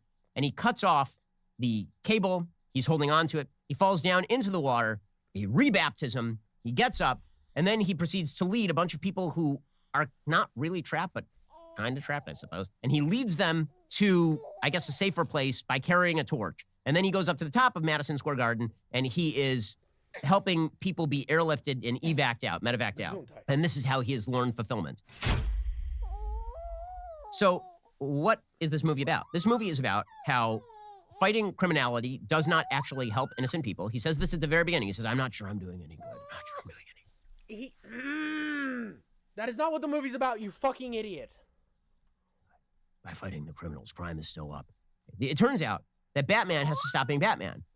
Batman has been missing it the whole time. What Batman really has to be is Superman. Batman needs to go into areas like Madison Square Garden and not fight the criminals. He needs to go and lead people with a torch to a slightly safer area. He needs to help medevac. That is not what the movie was about at all. It's about him understanding that Batman needs to be more than a guy that punches criminals in the face.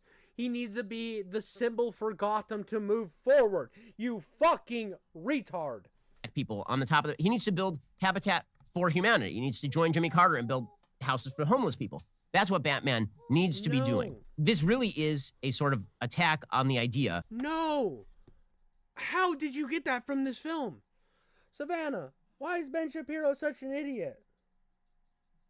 Tell everybody why Ben Shapiro's an idiot. Yeah, no, that's she's left speechless. My daughter is so speechless because she has a better understanding of like themes in a movie than Ben Shapiro does. She can't even look at the screen because of how retarded this man is being. I didn't like the Batman because I didn't pay attention to anything what was going on. I sat on my phone and read what was going on the fucking Politico ads, and I needed to know what was going on for my next video about how the left is destroying the economy, instead of actually paying attention to what was happening in this movie through context clues. That fighting crime helps innocent people. It's an almost defund the police. Am I conservative or liberal? I am a libertarian, bro. Here's the thing. I find myself sometimes agreeing with conservatives. Most of the time I agree with conservatives than I do with, like, you will never find me being like, "Oh, dude, communism? That sounds dope. That's the stupidest fucking political thing ever. Socialism? Oh, no, fuck, I don't like socialism. I don't think we should give the government any power because the government took like 3 fucking years to figure out who like the serial fucking molester Mr. Swirl was because they couldn't figure out how to unswirl an image. So I'm not going to trust them with my entire life. But when it comes to like being fucking stupid, I like to call it out on both sides.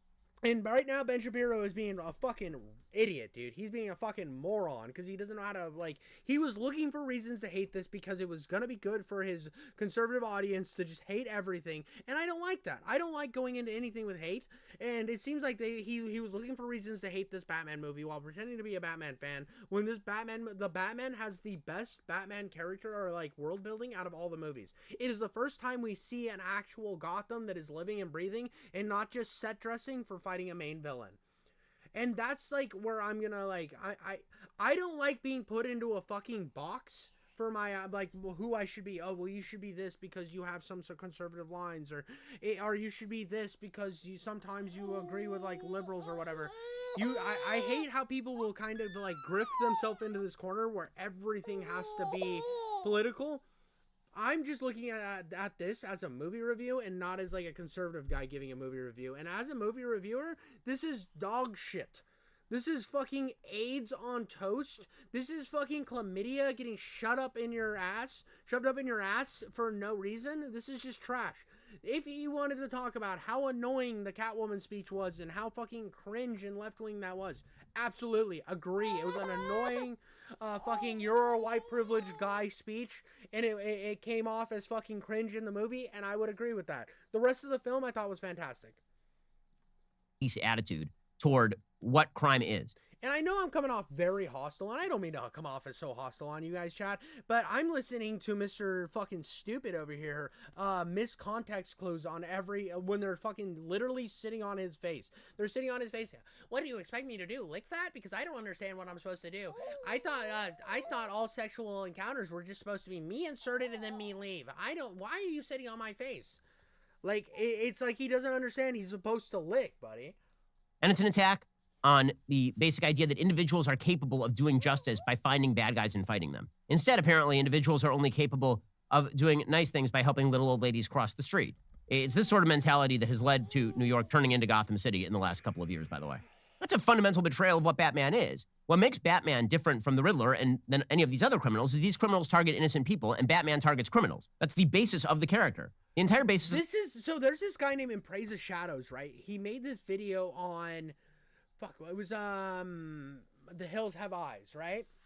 He made this video on The Hills Have Eyes where he said where he compares the fucking cannibals to like Native Americans and shit, and it was like one of the worst reviews ever. It's like this weird, he's inserting all of his personal politics into this film to make this fever dream happen, and that's exactly what Ben Shapiro is. And just like with the Praise the Shadows thing, it was a bad review where he was like, I'm rooting for the fucking cannibals instead of the normal family because they're white and white people are always bad. And I'm like, you're a fucking idiot. And then Ben Shapiro here is forcing his own politics into this film at every single turn and ignoring everything else about the film to prove himself right. He is self-aggrandizing himself until he comes. It's so dumb. The character is the cops are bad at targeting criminals because they're corrupt. Batman is good at targeting criminals because he's smart and because he's rich and because he's... So this stream started out me fucking talking shit on Jeremy Boring because of the whole Brett Cooper thing. Then somebody told me to watch The Critical Drinker. I watched him, and then somebody told me to watch this. That's why you're caught up. You're caught up. We're here, and I'm watching one of the worst movie reviews I've ever seen in my entire life. I have literally this is enough to make my penis never not invert again, dude. It feels like it's like negative 75 degrees in this room because of how it's just awful, dude. It's just such a bad review, dude. This is fucking ball shriveling bad, dude. This is as bad as The Acolyte is. The Acolyte pretends to be a Star Wars IP. This pretends to be a good movie review. There is nothing good about this. He's incorruptible. That's the entire basis of Batman. And they take all that and they flip it on its head because they don't like Batman. And this is why I have real problems with the movie. I kind of hate the movie. Like, the more I think about it, the more I get angry at it. Because they take the fundamental idea of what Batman is supposed to be, the protector of the innocent who targets the criminal, and they say that if he targets the criminal, this makes him no different than criminals. Because Paul Dano, who's the Riddler, is also targeting criminals. All the way up until the very end, when they have to just sort of add on this attack on Madison Square. Oh, dude, it's so bad. It's so fucking bad, dude. This is the opposite of slapping clit. Like, when I say something's good, I always say it slaps clit. This does not slap clit. This is he's never found the clit. He doesn't know what the clit is. He doesn't think the clit's real. Every woman he's ever touched, they're just like, why are you just trying to shove your fist in my vagina? Like, what the fuck, dude? What the fuck is this? That's not the point of the movie at all. At all, not even in the slightest. Yes, he understands that he has to fight crime, but what he's been doing is basically punching thugs in the face every day. Because he's mad. He's an angsty fucking boy. He's a big angsty boy. And he realizes by being a big angsty boy, he's just not really solving any of the big problems. The city's not going to get better if he just keeps punching random fucking biker gangs at the subway. He's like, oh, look at this angry homeless guy with a machete. I'm going to beat his fucking brains in. Wow, look at me, I'm vengeance. I'm getting vengeance. He finally realizes that there's more moving parts, and throughout the film he starts to actually like investigate and dive into the seedy underbellies of Gotham, the Falcones, the Malcones, or whatever they're called. He's diving into the inner things, and then when you watch something like The Penguin that really broadens this idea and breathes life into what this world building that they're trying to go for the Batman is, you start to realize that wow, it actually cares more than any other Batman IP has, because it's doing the fucking legwork. And you're going through this journey learning what it means to be Batman with Batman himself, instead of just having it told to you what it means to be Batman. Oh, you need to be a symbol. Oh, you need to do this. He's like, I'm gonna be a symbol. I'm gonna be this. It's like all the other Batman movies, he just kind of fucking is told what he needs to be, and then he's that. This one is showing you his journey to becoming that without showing his origin story, getting you to the action, getting you to the understanding, letting the world tell you the fucking stuff. It's like, this is why he doesn't know his wife's pussy gets wet sometimes, and it only gets wet for Brett Cooper. That's why she got kicked off the Daily Wire, is because Ben Shapiro found out that his wife gets wet whenever she sees Ben Shapiro. I mean, whenever she sees Brett Cooper, she's like, wow, it's like you, but actually hot, not retarded. Square Garden and New York Broad Writ for no reason. He has no motivation for blowing up a bunch of trucks and flooding downtown. Like, none. He doesn't explain. That's the point. He's a villain. You don't need a villain to explain everything. Sometimes villains just fucking suck, and that's what was so great about it, is he was crazy. It was so nice to have a villain that like had all this build up to what he was, and he did the crazy thing just because he was fucking crazy. It was nice to have a villain that I didn't have to go into their entire backstory and understand all their things. It was what was great about the Heath Ledger Joker, and it's like, wow, dude, he's just fucking awful. Wow, and it made for a memorable villain because he was so over the top awful, but you had an understanding about him. He was clever. He was over the top, but over the top in a believable way. It did everything I was complaining about. One of the problems with modern writing where they don't understand good villains. This movie did the good villain well. It's like, wow, what the fuck, dude? Understanding of good story structure. Wow. Oh, dude, I bet the Ben Shapiro Daily Wire movies are just fucking awesome, dude. I bet they're really good if this is his understanding for film. Explain why he does it. He doesn't explain what the purpose of it is. All the way along, he's been saying, I'm exposing the true face of Gotham. Okay, that's a rationale. But what does that have to do with blowing up the city? They add that on just so that they can create a false distinction between Batman and the Riddler so that Batman can change his mission. So now Batman's mission... Well, that's the thing. The Riddler was setting it up as Batman only works for the elites. Like, you could go for that one. Like, he wants to utilize Batman in a way, right? I haven't seen the movie in a while, so I might be off base here. But, like, there's a million... Like, everything is, like, laid out. I felt like everything was laid out in a pretty fucking simple way. And then his followers were going to take down the elites because he was saying that the elites were the problem in Gotham. So his followers were going out. And then he had cultivated this fan of this group of fucking psychos. It was like... And it finally made having henchmen make sense. That was another thing. They were people of the same mentality, of the same craziness that were willing to follow him. And I'm like, wow, finally, something made the henchmen make sense. Like, I don't know, dude. I don't know. This is so fucking bad, dude. This is fucking awful. Is not beating up bad guys and stopping bad guys. Now Batman's mission is to be a firefighter. He's no longer a detective or a police officer. He's a firefighter.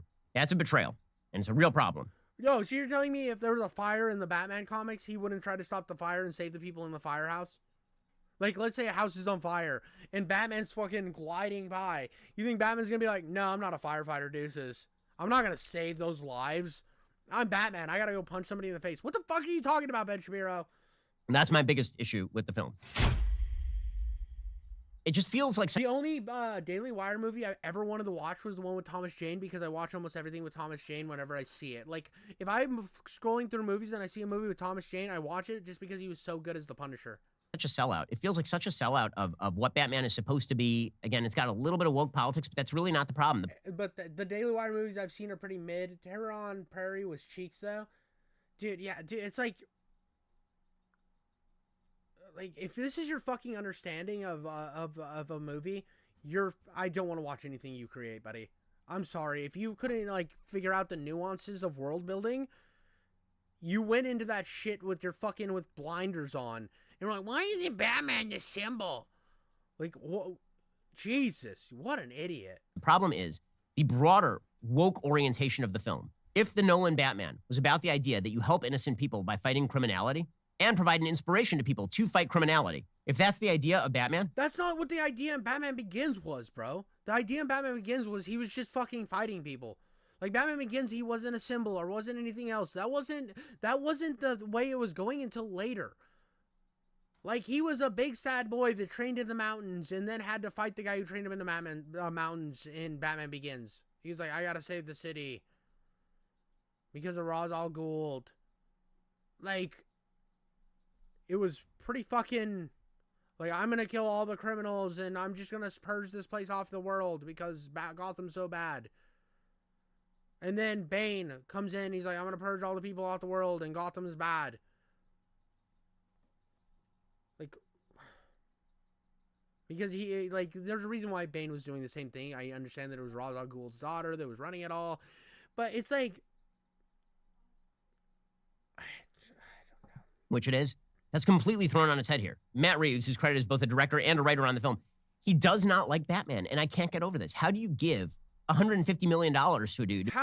When has Matt Reeves ever said he doesn't like Batman? Where in the world is this, like, fucking big fucking expose on Matt Reeves at? Because I feel like he is the first person to actually build the world of Gotham, and no other person has done that. Like, Christopher Nolan literally did the opposite of a comic book inspired Batman movie. The Christopher Nolan movies are good, but they're bad Batman movies, to be honest. They're like the Hellboy movies. The Hellboy movies are good movies, but they're bad Hellboy movies. Like, Christopher Nolan movies are not good Batman movies. If you like Batman comics, the Christopher Nolan movies are not good Batman movies. They're literally just fucking what if Batman was real and how would it work? Here you go. Like, because they had a good director, that's why they were good. But they're not, like, great Batman films. I'm sorry. Like, I like them good enough as what they are. I think they're fantastic for what they are. The idea of what if Batman was real is a good idea. But as Batman movies, as, like, portraying these characters, they weren't good portrayal of any of the, like, good actual comic portrayals of them. If you're talking from your superiority of being a comic nerd, you would know that the Nolan Batman movies aren't really that accurate to the comics in any sort of fucking way. I don't.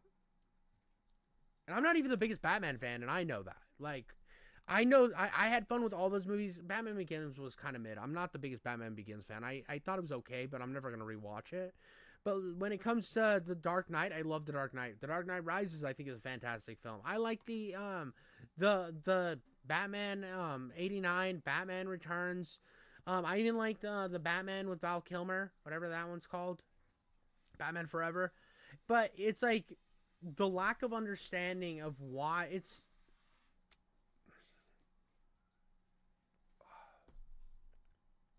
To make a movie about Batman when he clearly... Like, he already brought up the 80s Batman movies like they were some fucking big reveal when Tim Burton literally made the Penguin a fucking penguin. He made him like a fucking biohazard half penguin, half man, which is so stupid. But I like that movie. I think it's good, but I know that that's not a real version of the Penguin. Like, the Penguin is better. The better adaptation of the Penguin is Matt Reeves' Penguin because he understands what the character is. Like, what the fuck, dude?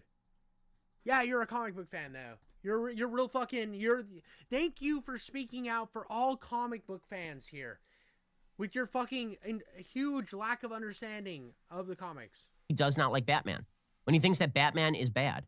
And that Batman has to be shown the error of his ways and learn to be a nicer human being. By the way, at the very end of the movie, Catwoman, who at no point has actually demonstrated any sort of moral bona fides. Like, I'm not sure she does a moral thing in the entire movie. At the very end, she says to him, why don't you run away with me?